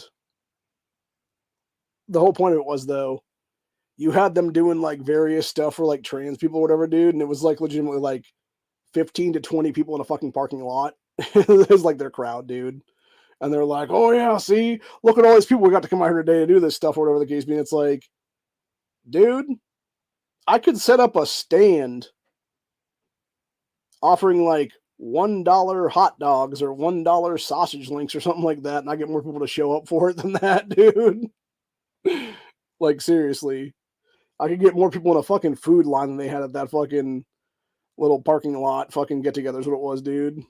Like, it was just pathetic in general. So, but anyway, I do kind of want to hear the rest of what this crazy bitch in West Virginia had to say, though, just because it's like, again, the autism. It's like if I start something, I kind of got to finish it off. Otherwise, it bothers the hell out of me. Even though I know it's going to probably piss me off a little bit more here is what it is. But yeah, we got about 50 seconds left here. Okay, so let's see here now. She's talking about supported by Jewish law. By Jewish law. You don't care to disavow the Nazi literature dropped on porches across Charleston. What? Show some fucking video and photo evidence of that shit, you liar. You don't care that last night people screamed, "Go back to your effing country," at a group of people holding a vigil for the lives lost in Turkey and Syria because they saw women wearing hijabs. Maybe don't be wearing hijabs in a fucking free nation. Don't care about any of us. You want to use your elected position to shove your own religion as far down our throats as you can in the time you have. RFRA started as a just cause to protect religious minorities, and you've twisted it to serve your own interest. But as efforts are made to use these bills to restore access to things like abortion and cannabis, perhaps I should be encouraging you to do something helpful for once and pass this bill. Then you can be on the receiving end of the consequences of your own actions like the people in the state normally are. Or at least show us the respect of being honest. You won't be satisfied until you've run everyone who doesn't look or think like you out of this state. I do find it kind of funny how unconstitutional just became a thing on the pop-up side there. Oh, that makes me laugh. Yeah, she's just a stupid fucking cunt, dude. Like, again, and I've talked about it on this channel many, many times now, dude. You know what's leading to civil war in this country? Shit like that right there, dude. You know what's leading to the continued divide of this country? Shit like that right there. And, again, for her to sit there and be like, oh, you're just using your elected position to push this shit down someone else's throat. It's like, and what the fuck are you trying to do, cunt? Oh, yeah, that's right. You're sitting there advocating for murdering kids in the fucking womb and trying to push your fucking anti-life fucking horse shit down people's throats right now. And you wonder why elected officials don't listen to you and don't listen to those fucking cunts and Moms Man Action, etc., dude. And they'll sit there and pass pro-gun legislation or pro-life legislation or whatever the case be, because we're fucking sick and tired of your goddamn demonic horse shit is what it is, lady. Fuck you. That's all I'm going to say about that, dude. I am so fucking, I'm like, again, like, honestly, like, this is exactly why I feel, like, and I've talked about this before. I talked about this back chats with people and stuff like that, dude. This is why I honestly fear the problem right now that we're having in this country currently is you have the pendulum. It's swung. It has swung so far right now to one side where you have these leftists openly shouting their abortions and stuff like that, dude, that when it finally swings back the opposite side is going to overcorrect like a motherfucker, dude. It's going to finally swing back, and one of about 2 or 3 things is going to happen. One, you're going to see the rise of one or multiple dictators, whether it be Hitler types, Stalin types, whatever the case be. 2, you're probably going to have mass genocide because of that, dude. Democide, whatever it's going to be then. And 3, it potentially would lead to a civil war if it wasn't one of the first 2 then. It would lead to a civil war or some kind of civil unrest, some kind of, actual firefights in the streets and stuff like that, dude. Between the left, the right, and the center is what it is, dude. And when I say the center is getting smaller and smaller and smaller, dude, because it's either left or right at this point, and everything else is sort of condensed down to that little teeny sliver basically right now is what it is, dude. There ain't no more time for really fence sitting in this country anymore, dude, and I feel like a lot of people are seeing it right now. Even the libertarians, I believe, honestly, in many cases, would sort of fall to the right at this point, dude, because, even some of those people that are, maybe sort of pro-abortion, whatever the case be, but even they understand, like, at a certain point, like, yes, you're just murdering a child is what it is, dude. Even they would sort of fall to the right side is what it is, dude, because they'd be like, yeah, I'm just sick and tired of these far left nut jobs is what it is, dude. And that's the way I look at that woman right there, dude. She is a fucking far left nut bar who wants to shit on the U.S. Constitution, by the way, and try to claim, again, going back to supremacy stuff, dude. How is that not Jewish supremacy, honestly, on that one, dude? When you're sitting there fucking talking about Jewish law this in a country that is founded upon a U.S. Constitution, that is founded upon the right to freedom of speech for everybody is what it is, dude. Freedom of religion for that matter as well, in that matter. And again, this is why our founding fathers left the door open when it came to freedom of religion, dude. That's why it didn't say specifically freedom of Christian religion. It specifically says freedom of religion, period, because they understood at some point there would be more than just Christianity in this country is what it is, dude. So, okay, so here's my thing, right? When it comes to these leftists, because that's the thing. You can never appease these people, it is what it is, so why even try? Okay, but let's say we did try to appease her, right? What do you want him to do? Do you want him to bring in a fucking rabbi and have him recite, fucking scripture from the Torah and stuff like that? You want to bring in some fucking, trying to think what those guys are called now. The dudes that are, God, I'm physically trying to remember what the fucking name is for the people now. It's basically the priest version of the people that do Islamic bullshit is what it is. Do you want them to come in there and read fucking copies of the Quran and stuff like that? Like, what's it going to be, lady? At what point do we just tell you to go fuck yourself? Basically is what it is. And I feel like that's what it is, dude. And honestly, like, and I've said this before many times on this channel too, by the way, women like that chick there in West Virginia, dude, are exactly why the 19th Amendment was a partial mistake. It was a partial mistake because it allowed liberal leftist women the ability to vote in this country, dude. And you can look across the board right now, dude. If you looked at every single presidential race across the board right now, dude, if only dudes had the right to vote in this country, 100% of the time it would be Republican presidencies, General Assemblies, etc., dude. Because you would never have any leftist assholes elected into office, dude. Period, across the board. Now, granted, am I going to sit there and say that there's not going to be some dudes listening to their wives or whatever the case be, and they'll vote like some lefty in at some point or whatever there? Probably would, actually. But again, that would be few and far between is what it would be, man. And that's the entire point of the matter is. Now, granted, am I sitting here saying we should sort of repeal the 19th Amendment or whatever the case be? Of course I'm not, dude. What I'm saying is there is a reason why it's not part of the Bill of Rights. There's a reason why our founding fathers did not give women the right to vote in the 1780s is what it was, dude. When the shit was actually written is what it is. That's why honestly it used to be property. It used to be property owners, and then it was if I'm not mistaken, it was property owners and men of good moral value or something. I think is what the requirements were to vote is what it was in this country initially. Because that's the thing, dude. Not every white guy that owned property had the ability to vote in this country early on. Because there were some scumbag motherfuckers back then, dude. There were some wife beaters. There were some fucking drunkards and stuff like that. That's what you used to call them. So people just getting, shit faces what it was all the time. And they didn't have the right to vote back then. And then, of course, it became a whole thing where, you had poll taxes and stuff like that to disenfranchise minorities in this country. And, of course, you have people fight back against that, rightfully so. Those were rescinded as unconstitutional eventually, and so forth and so on. And that's the thing. You get world history is what it is there, man. You get world history, you get American history all at the same time is what it is.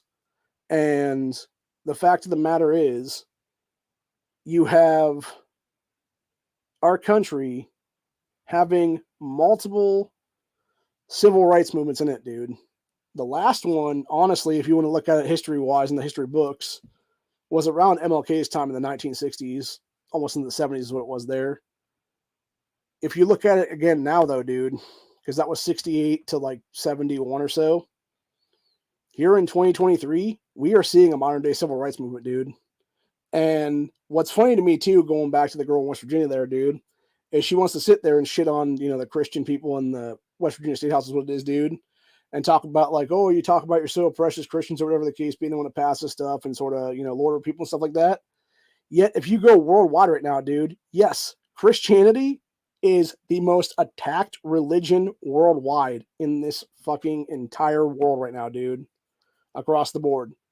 If I, as a white Christian male, walked into a Islamic country, dude, someplace in the Middle East, Afghanistan, Iraq, whatever the case be, I would be fucking murdered for my Christian beliefs, dude. If I walked into any of those kind of places, hell, there's a lot of African nations right now that would fucking put a tire around my neck and light it on fire for being a Christian male, dude. Legitimately. Don't even get me started with South Africa, dude, for God's sakes. That place is a fucking shit show for that matter as well, dude. And I've talked about that before, actually. The only reason that, what is it now? When you actually look at what they had back in the day there in South Africa, right? Technically, South Africa, before apartheid ended back in the 90s, they actually had nuclear capabilities. They had a couple of nukes is what it was, dude. the people who were white that were the minority people in that country at the time, dude, that were about to lose power because of apartheid being ended and stuff like that, as, you know, kind of like an unconstitutional thing or whatever, dude. The smartest play they made was they de-nuked that fucking country, dude, because they knew it was about to happen is what it was, dude. And what's happened since then, you've had a rise of black supremacy in that nation, especially in the last like 5-10 years now, with white South African farmers being murdered, being literally boiled alive, etc. There, you've had fucking I believe his name is Joseph Malema or something like that, who is the BLF leader. Yeah, I think it's BLF. It's like Blacks First, Land First, or whatever. That motherfucker has basically called for the murder of whites in that country, dude. And yet isn't being censored, isn't being, you know, told to fuck off is what it is, dude. Isn't being potentially arrested for, you know, calling for mass genocide is what it is, dude. And the worst thing is, you know, you have these people like Biden or fucking Trump, whatever the case be, dude, who are going to sit there and be like, oh, America needs to accept refugees. Okay. Why are we not taking people from South Africa, dude, that are being potentially slaughtered upon, that are being attacked and going to be killed because of who they are?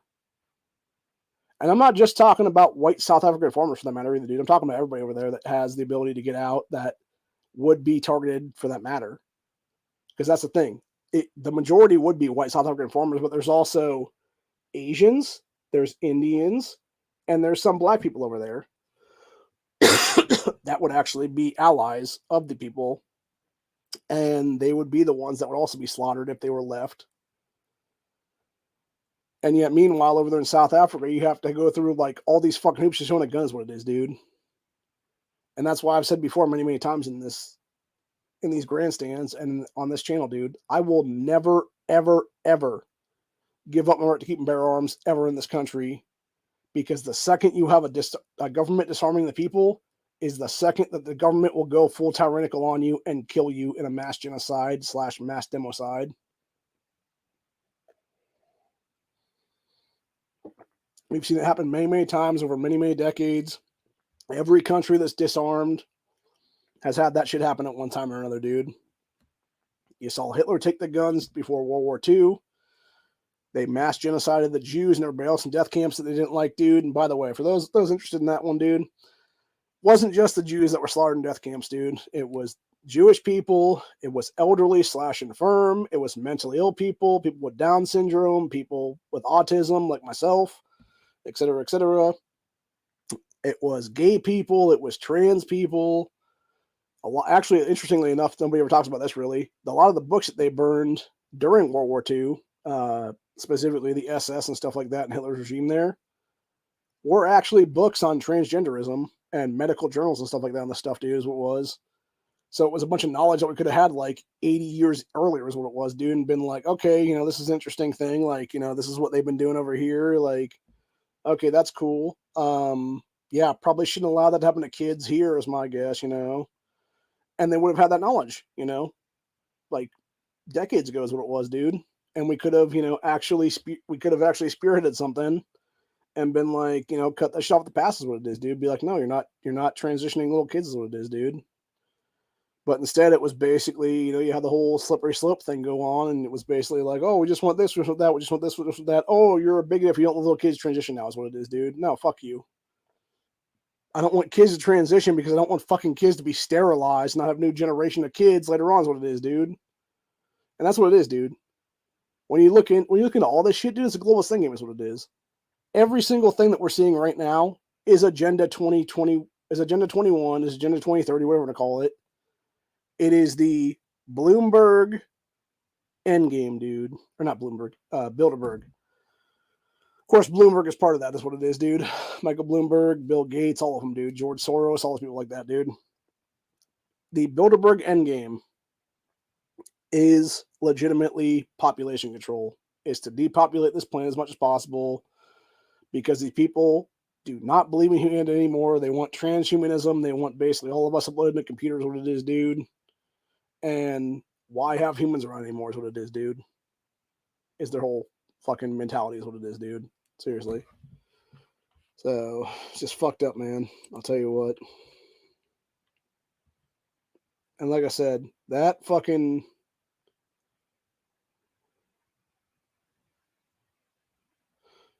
actually I'm not gonna post the whole thing here, but because it does say something about like trans folks or whatever.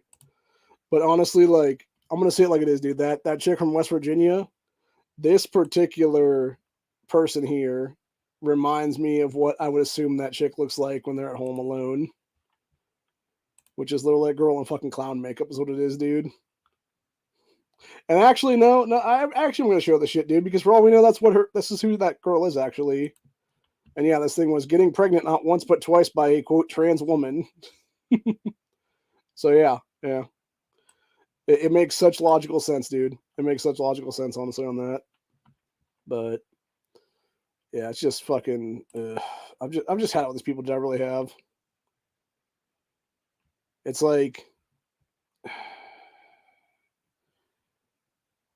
you're sitting there. Like this is the problem I have too with these people, dude. Like that particular chick, right, was talking about like the whole like hypocrisy or whatever the case be. Yet she herself is being a total hypocrite at that point. Because she's sitting there talking about abortion rights and like Jewish law and stuff like that, yet you're in a constitutional republic. If you like, that's the thing, right? If you have a problem with the U.S. Constitution, if you have a problem with America's laws, is what it is, dude.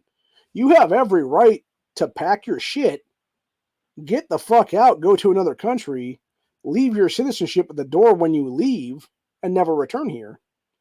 But of course, you're never going to do that, nor would anyone at this point, dude, because again, they know America is the best fucking country out here, is what it is, dude. Because any other nation that they would go to, they don't have freedom of speech, they don't have freedom of the press, they don't have freedom to keep and bear arms, they don't have the ability to not have their shit illegally searched and seized, they don't have the ability to go out and actually do what they want to do at any given time. Because many of these other countries, they'll sit there and shit on you and try to arrest you for social media posts, dude. Oh my God, you oppose this person. Oh my God, it's fucking hate speech bullshit now, dude. That's what they're trying to do here, by the way, now. And that's the only thing. That's why they keep attacking the Constitution for that matter, too, by the way. Because and especially the Second Amendment for that matter, because they know that once the Second Amendment was toppled over, dude, that the rest goes with it, is what it is, dude.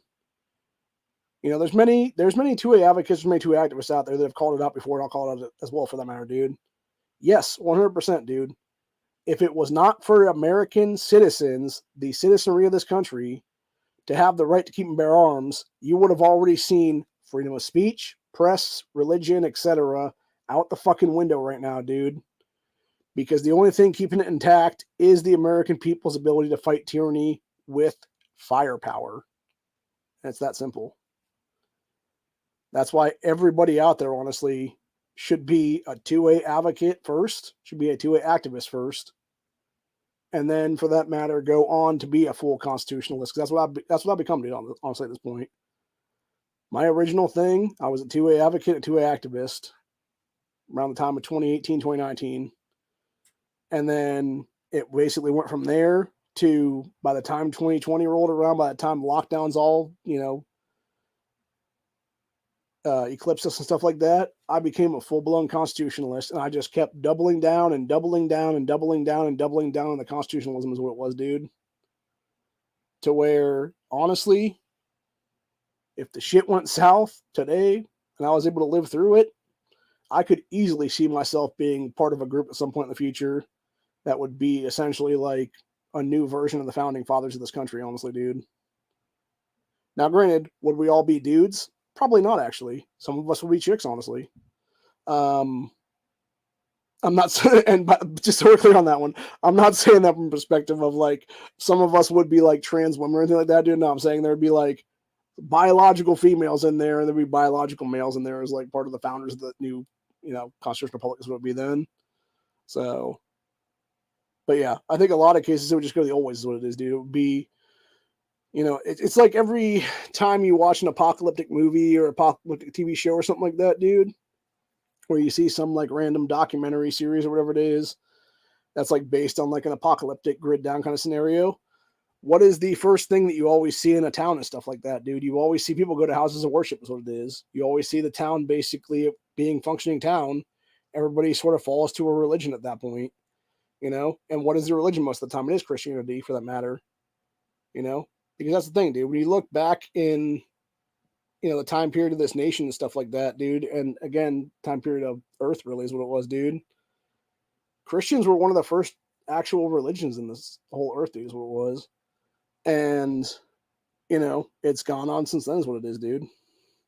Now, granted, technically you could talk about Jesus being a Jewish guy and stuff like that, which is, you know, whatever. Of course, he was also killed by the Jews is what it was, dude.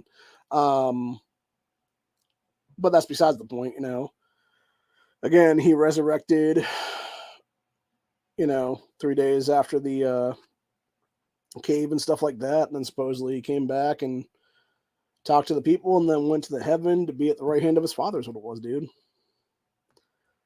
And now, granted, that could be a lot to do with the fact that I actually grew up in, again, like I said, a Catholic school is what it was for, I think, the first 7 grades of my childhood.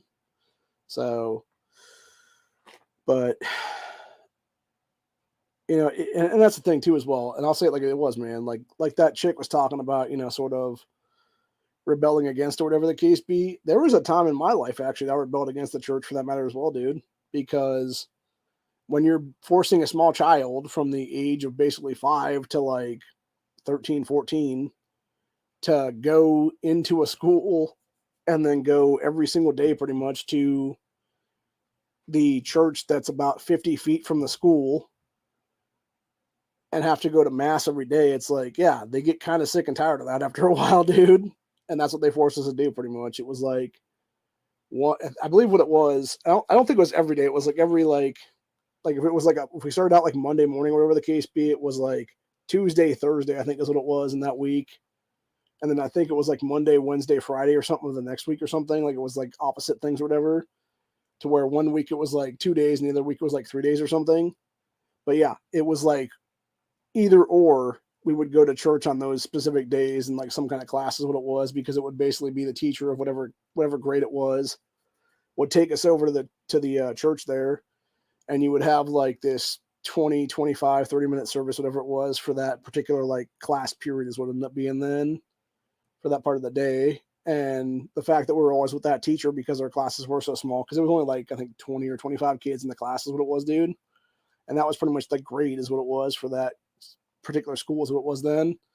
So yeah, when you were, you know, graduating like grade to grade and stuff like that, it was always like that same amount of kids is what it was, unless people like went off to a different school or whatever the case be, or their parents decided like, oh, I can't afford tuition here, so let's take a public school now is what it is. And what's funny is I actually lost a couple friends that way. And then the funny thing was when I actually left that, you know, Catholic school, I ended up going over to the school over there, which is basically over that, kind of like that way actually is what it is, in this town I live in right now. I actually met up with those kids again because they were going to that public school at the time then. And yeah, it was so much different, dude. Like, because, you know, you're used to like basically having this one room in this school for like pretty much your entire day, to going into this junior high now where it's like every other class, you're basically switching classrooms and stuff like that. So it's definitely a culture shock for sure. And, it was a big adjustment for me to begin with. And of course I ended up getting, you know, over that after a little while and eventually realized like, okay, this is how we do the pace of kind of things is what it is now. And oh, it's like, you know, 35, 40 minutes here and then bell rings, go to this other class over here, you know, be there for, you know, half hour, 45 minutes, whatever it is. Bell rings again. Okay, it's time for lunch kind of thing. Oh, bell rings for lunch. Lunch is over, go back to this class, go back to that class, go back to that class. I'll go catch the bus now kind of thing, you know? Or it's like, oh, you know, you're able to drive now. Okay, go back to the parking lot and go into your car and go home then kind of thing and do your homework and shit. So, but yeah, it's a whole thing though. And, but yeah, like I said, man, there was years for like many, many years that I just rebelled against the church entirely is what it was, dude. Because again, it was basically forced down my throat as a kid. Now, granted, that being said, like, should you not start out a state like every morning with a prayer or something like that, dude? If nothing else, just have it be like a prayer for fucking safety and stuff like that, dude, for God's sakes. Like, dear Lord, we pray that nobody here is killed today or something like that in some random fucking Final Destination kind of fucking scenario or something like that, you know? Like, as simple as that, man. Or it's the same thing like praying before you leave the house and stuff, man. Like, oh, you know, I pray that my journey to wherever I'm going to run errands or stuff or whatever is not interrupted by a car crash or something like that, dude. Like, please protect the people of this vehicle is what it is, dude. because there's so many nutcase drivers out there on the fucking road right now is what it is, dude. And it's more and more every day is what it is, man. Everybody takes that shit anymore. It's just like, yeah, you know. But nah, seriously though, like that fucking woman in West Virginia, like, oh man, she really got to me. I'll tell you what, like she just She definitely got my goat, man. I'll tell you that much. And it really does bother me quite a bit, actually, dude. Because those are the kind of individuals that are just like, they want to sit there and talk shit, but yet as soon as you call them out on their hypocrisy or whatever the case be, dude, they're trying to call you a hypocrite or whatever the case be. And as soon as you call their bitch asses out on their fucking hypocrisy, they'll just be like, oh my God, you're attacking me, or your words are violence, or some horse shit like that. It's like, shut the fuck up, Karen. Like, shut your damn mouth, Becky. Seriously.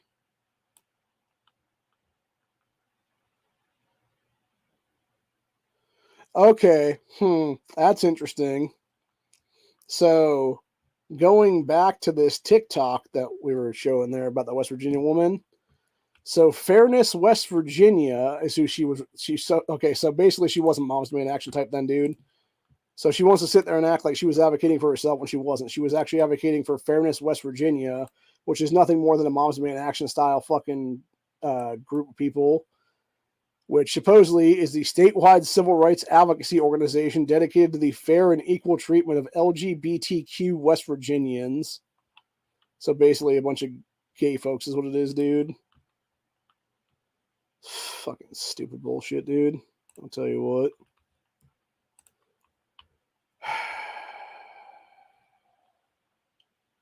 Yeah, that chick just, oh my God, dude.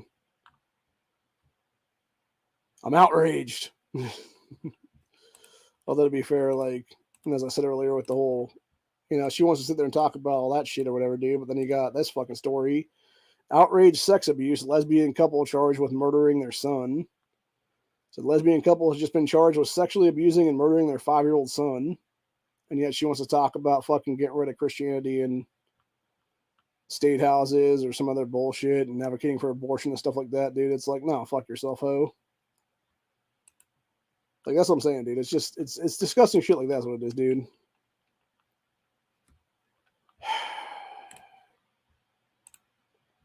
Or it's like those two gay dudes that were fucking, oh my God, bro. Okay, so I assume that the picture that they were showing there was those chicks, but maybe it wasn't. Or maybe it was, I don't know. It's hard to tell. Because they both had nose rings in. But yeah, showing the other picture here. I'm going to go ahead and show this on camera.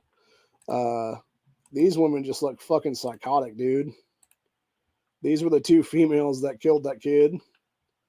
They both look like psycho nut jobs. Obviously, the one on the left there looks like a wannabe man is what it is, dude. We, can say that all the time. Bull, you know what?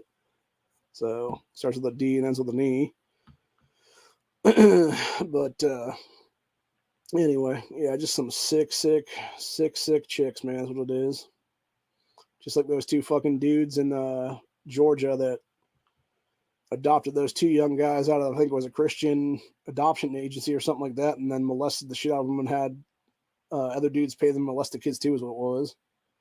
Just sick, disgusting stuff, dude. And that's what I'm saying. Like, honestly, nah, bro. If you're gonna do shit like that, dude, you're gonna sexually abuse and then murder kids. Like, that's exactly fucking eye for an eye law that needs to happen to your ass, dude. Straight to a fucking gallows, bro. And I mean that shit seriously. So, anyway.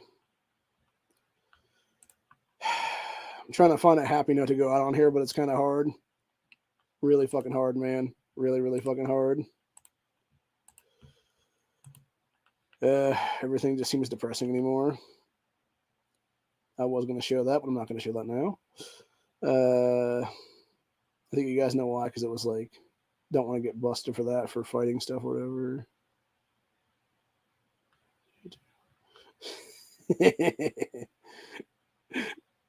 Actually, this one's kind of funny.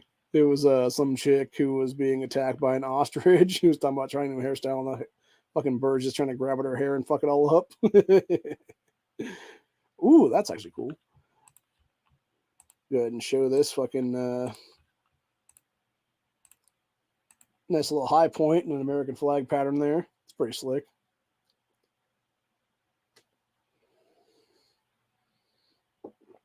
They actually have those at my local right now for under $3. Although I think it's a little bit more than it should be by about at least 20, 25 anyway. So not that particular one, but just the regular one. I'm talking about the black on black is what it is. So the thing is, too, if I was going to get one of those high point carbines like that, I would immediately want to take that and go get a high tower armory chassis for it and change it into the bullpup configuration, because I don't know, I just don't like that particular variation of it is what it is. Like, that just looks like too bulky and just too cumbersome, really, is my feeling on it. Whereas the high tower armory version just looks so much better is what it is. And I really wish that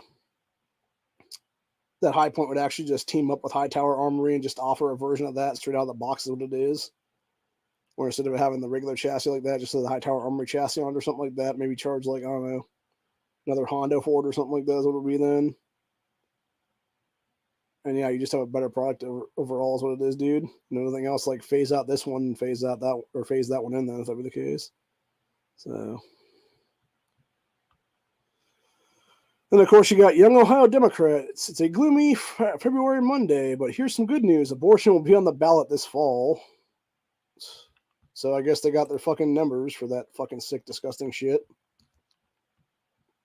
I'll tell you what, I think I'm going to try to figure out in the next couple of weeks what it would take for myself to be able to get my shit on the ballot to be like a literal ballot initiative that would be automatically like, no, if this thing passes, it's null and void on the fucking spot kind of thing. And then just get those actual signatures I need required then, and get that done then. Fucking sick pieces of crap. I want to see the people that actually respond to them and see what they said. And let's see, you got this sick cunt talking about protecting Ohio choice. Let's see. Okay, this person's calling them out here. So if you ever had souls, you might want to retrace your steps and see where you lost them. Yep, let's see. We got the Madame Hillary draws her line down the back of the 40 weeks. So that'd be Hillary Clinton. So yeah, that would be the actual child growing all the way up to birth there. And yeah, so you're talking about right there at the 20. Okay, so basically where Ohio stands right now, we're supposed to be technically heartbeat, which would be around the 6 to, I think, 12-week mark or whatever. As of right now, some piece of shit abortionist judge has knocked it at the 20-week mark, so you have an actual viable child right there. And yeah, our heartbeat bill still has not gone into effect is what it is, dude. And of course, you got some pieces of shit that'll off them at 40, dude, or 39 or whatever it is there. Moment of birth kind of thing. So, let's see what's this other one say. When it's a matter of life and death, choose death, vote Democrat, because nobody kills kids the way we kill kids. Yeah, pretty much, actually. Pretty fucking spot on, actually, on that one, dude. Yeah. I'll see what the other one is. Anything? Yeah, you got some person saying, let's all vote to kill millions of babies. I assume they're trolling on that one, dude. But yeah, like right there, like this is not fucking grassroots at all, dude. It's 100% Planned Parenthood paid forward, a bunch of other sick, disgusting fuckers, dude. So, actually, you know what the fucking baller move would be right now for me to do? It would be me to sign up for that and actually go around and just inform people like, this is what this bill actually does. And this is what this legislation, if it passes, would actually do. And it would allow killing kids at the moment of birth, basically, is what it is, dude. And just like totally undermine these people and see if they try to pull some shit on me or whatever the case be. And I'll just counter sue the fucking most what it is, dude, if they try to sue me. So, but yeah, that would actually be the baller move right now, dude. It would just be to go to this fucking thing and then throw my shit out there is what it is. The thing is, though, of course, you gotta provide like name and address and stuff like that. And it's like, yeah, no way in hell would I do that, man. So, actually, I'm wondering about this, right? Like, Never mind. I'm not even gonna say it on camera because I just realized it would probably be, super not legal. But yeah, they have a thing here. It says, I will circulate petitions, host fundraisers, contribute. I am a doctor in Ohio and want to join Ohio Physicians for Reproductive Rights. I want my organization to join the coalition. Please get in touch with me. I have been impacted by Ohio's heartbeat law and want to share my story with the group. Someone will reach out to you. I am a doctor in another state and want to join this. Okay, so outside funding immediately. I can donate office space for meetings and other activities, and then other was the thing you could add on that one. So yeah, the thing would be. Oh no, you don't. Okay, so you don't bust your address. That's interesting. I would think you'd have to though if you're going to be circulating petitions for them. Though, if that'd be the case, wouldn't you? That just seems. Yeah. I don't know. Seems odd, man. Seems really odd. Yeah, my thing is though, like, I don't know, man. These people need to get their asses fucking thrown in jail for this shit, though, is what it is, dude, for real. Because they're openly trying to kill kids in the womb, is what it is. And they're trying to use both in-state and out-of-state funding to do it, is what it is, dude. And right there, the second you have out-of-state funding, bang, it's off the fucking ballot entirely. And that's the entire reason that our state house right now, a bunch of Republicans in our state house have tried to get the 60% threshold, HRJ, we used to be 6, which is now 1, on a ballot initiative thing because they wanted to have the ability to stop this shit from being in place right now because it would have to be a 3/5 majority vote instead of a 50% plus 1, which, by the way, do I really think that many fucking people are actually going to vote for fucking killing kids in the womb in this state? Oh, fuck no, dude. They're lucky if they get 40-something% out of the major cities is what it is. That being said, should it even be that high? Fuck no. Should this even be allowed on our ballot? Hell fucking no, dude. Like, no, we are a pro-life state. Go fuck yourself. Go fuck your fucking baby-killing shit and take that crap to California, motherfuckers. Or up to New York or whatever the fuck then. You fucking demons. I really have had it with these fucking people, dude, especially this Millie cunt. Working for a better Ohio, pro-union and pro-choice, proud Ohioan, proud to work with. Protect Choice Ohio, Council President Hardin, and OEC Action Fund PAC. Right there, I guarantee that one's fucking outside funding, that PAC. It's a super PAC. Let's look at this girl's face, actually. Ugh. Jesus Christ. Now I understand, man. Oh my God, bro. Holy fuck. Yeah, she goes back to talk about that shit day after Christmas of last year. Let's see, repro on the ballot. Abortion bill initiative. Okay, let's see. Frank LaRose, Brian Stewart trying to weaken the voice of the people. I love what she says this. They're trying to weaken the voice of the people by making it harder for citizens to lead ballot initiatives to enact constitutional amendments by raising the threshold to pass at the ballot box to 60%, 50% for reasons just like this. Let's see. HB 6, corruption scandal. Okay, so yeah, she talks about householders' corruption scandal is what it is. No, they're trying to do a fucking 60% so you don't have a bunch of illegal aliens voting in our elections illegally and getting the fucking threshold is what it is, lady. Which, by the way, it's not 50%, it's 50% plus 1. So if there's like, let's go ahead and say 6 million people are in the state of Ohio with voting rights that are going to vote in the election, dude. If they get 3 million plus 1 person, they get the shit passed into our constitution. It becomes constitutional law. Fuck that bullshit, dude. There is a reason why the last 2 ballot issues in the 2022 midterms were issues where it became a situation of over 60% for allowing judges the discretion to put bigger bails on violent criminals and stopping illegals from voting in our fucking elections, dude. And I guarantee you, the reason that these fucking worthless piece of shit demon cunts want to throw this shit on the 2023 fall ballot is because they know it's an off-election year and almost nobody's going to fucking show up to the ballots, dude, is what it is. So they could easily sneak this fucking shit in at this point, dude. Fuck all that shit. Fuck that bullshit, dude. that's why I'm saying I will do everything in my fucking power right now to fight for the lives unborn at this point, dude. Because fuck these fucking baby killing sacks of shit, dude.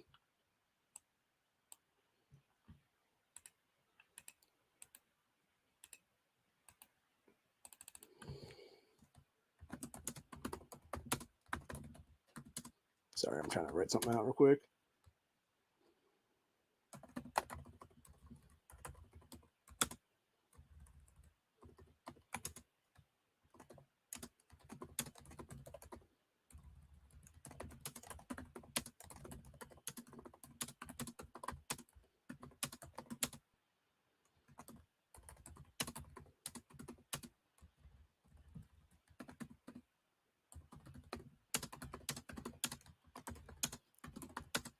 Immediately.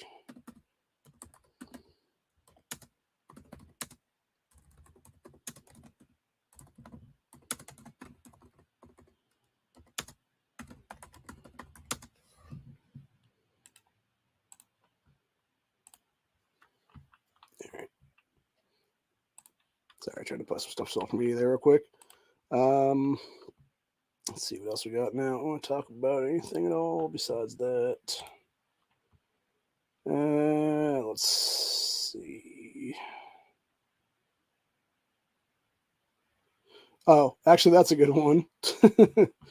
Fucking dumbass Bryan Cranston, aka the guy that played Walter White, is trying to claim that the MAGA slogan is racist now. Let's see. 1970s, 80s, 90s, 2000s were great for him, and I was poor in the 70s and 80s, is what this Jason Whitlock guy says.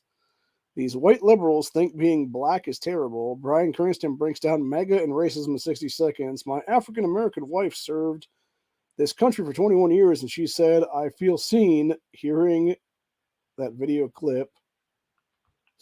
Jesus. That's what this Ryan Schneen guy said about Cranston's dumbass. Fucking clown ass motherfucker.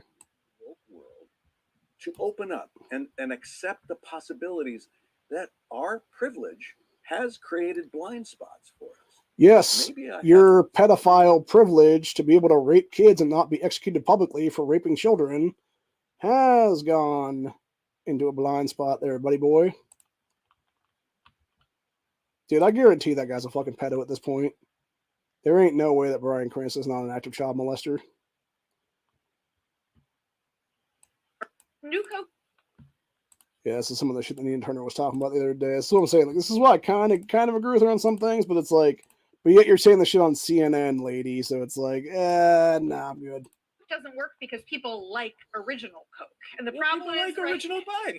But see, not this is not about Coke, though. I don't disagree with Jeff about if it's just new, that's not it. But we need a vision that provides provision for the people. What? Okay, that is totally not what I thought it was. That was just her being fucking dumb. That's what I'm saying. That's like communism in a fucking nutshell right there with Nina Turner, dude. Just a fucking dumbass woman, dude. Fucking stupid people. Stupid people is what it is. Then you got Zelensky's fucking ass being an ex-dancer and shit like that. People fucking shaving down a Prince Harry book. That's funny. Love it. Okay, so let's see. Gonna mute that for a minute. So they're taking Prince Harry's like memoir or whatever here and putting out a bandsaw to shave it down into pieces. I'll be coming later now. Little shavings and stuff. All right, cutting out some other stuff. Looks like I'm making a table or something, maybe. All right, putting some other stuff in there. Looks like dye of some kind.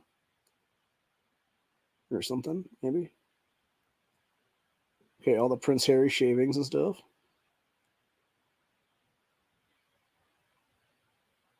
Pressure cooker or something. Huh. It's pretty cool.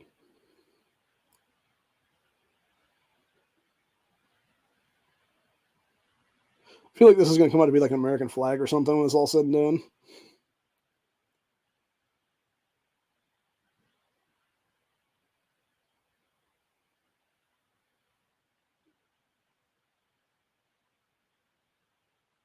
Okay.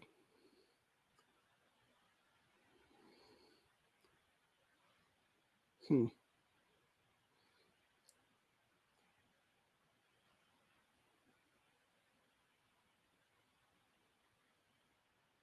Hmm. Is this like a thing for a boat, maybe? I'm looking at it. Maybe. It's a lot of time and detail put into that, man, I'll tell you that much.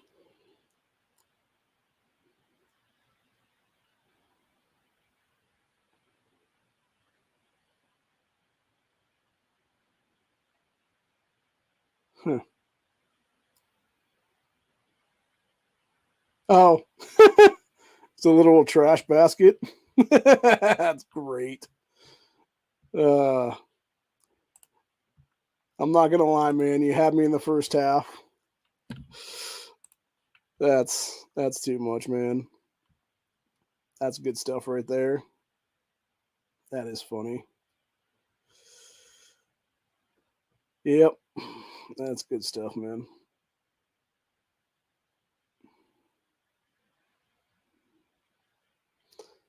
I don't know. It's been about 2 hours now. I think now is probably the time to. Well,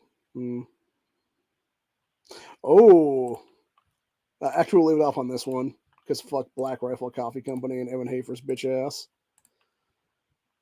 Person said, I can't wait to see the South Park episode of this. Black Rifle Coffee Company CEO Evan Hafer, a former CIA agent. He was also, by the way, a mercenary who murdered multiple people, for that matter, is accused of court filings of allegedly sexually harassing a Black Rifle Coffee Company employee by asking him to, quote, butt fuck the shit out of each other and strip naked in front of him. I mean, is it really surprising that that guy is gay or possibly gay? I'm not the least bit surprised by that, dude, honestly. that is like the least surprising thing of all when it comes to Evan Hafer, dude. Actually, if it came out that that guy was a self-hating anti-Semite, I wouldn't be surprised by it, dude. So, but anyway, yeah, I don't know. I think that's where we got to leave it off at, though, man, because that's where it actually got good to the point where we can actually have a good. Let's go ahead and laugh for a little bit, not be angry for a little bit, and then go have a good time is what it is. Actually, I just realized it's time for me to do some game stuff. So, plus that's another reason to get the hell off here because I don't know how much time is actually left on this account right now for the month. So, I will be back though in probably some point next couple of days is what it is though. But yeah, to reiterate though, we talked about school choice in this episode. We talked about Cori Bush and her marriage to some security guard so you can get free security is what it is now. Talked about Jazz Jennings' crazy ass. Did basically a bunch of different news of the day is what it is here. And yeah, I plan on at some point either later this afternoon or sometime tomorrow, depending on which I'm awake to do is what it is. I'm going to start calling up my state reps and demand that they pass the Chris Jordan Act, which is basically any elected official who dies or resigns would automatically be chosen their replacement in a special election instead of being replaced by the members of the General Assembly of that party, because that's what it currently is. They'll be replacing him with somebody probably in the near future. And that's not the will of the people, dude. That's not the will of a constitutional republic with voting rights is what it is. They voted in Chris Jordan for a reason. Allow that District 60, to pick their representative is what it is. Don't be placing some random puppet in there for 22 months is what it is, man. Seriously. So, anyway, that's it for the day. Hope you guys enjoyed this episode. RIP Chris Jordan. You were a great guy. You did a lot for this state, did a lot for this country. You were instrumental in helping us get constitutional carry, and you will be very, very, very, very sadly missed, sir. And it saddens me that it was you that went out, not one of these fucking scumbags that are in our state house or our state senate for that matter. So, anyway. Like I said, though, I'll be back for later. Probably in a couple of days is what it is. If Honda does a chat tonight, I'll be on his panel probably, hopefully, if he throws me a link.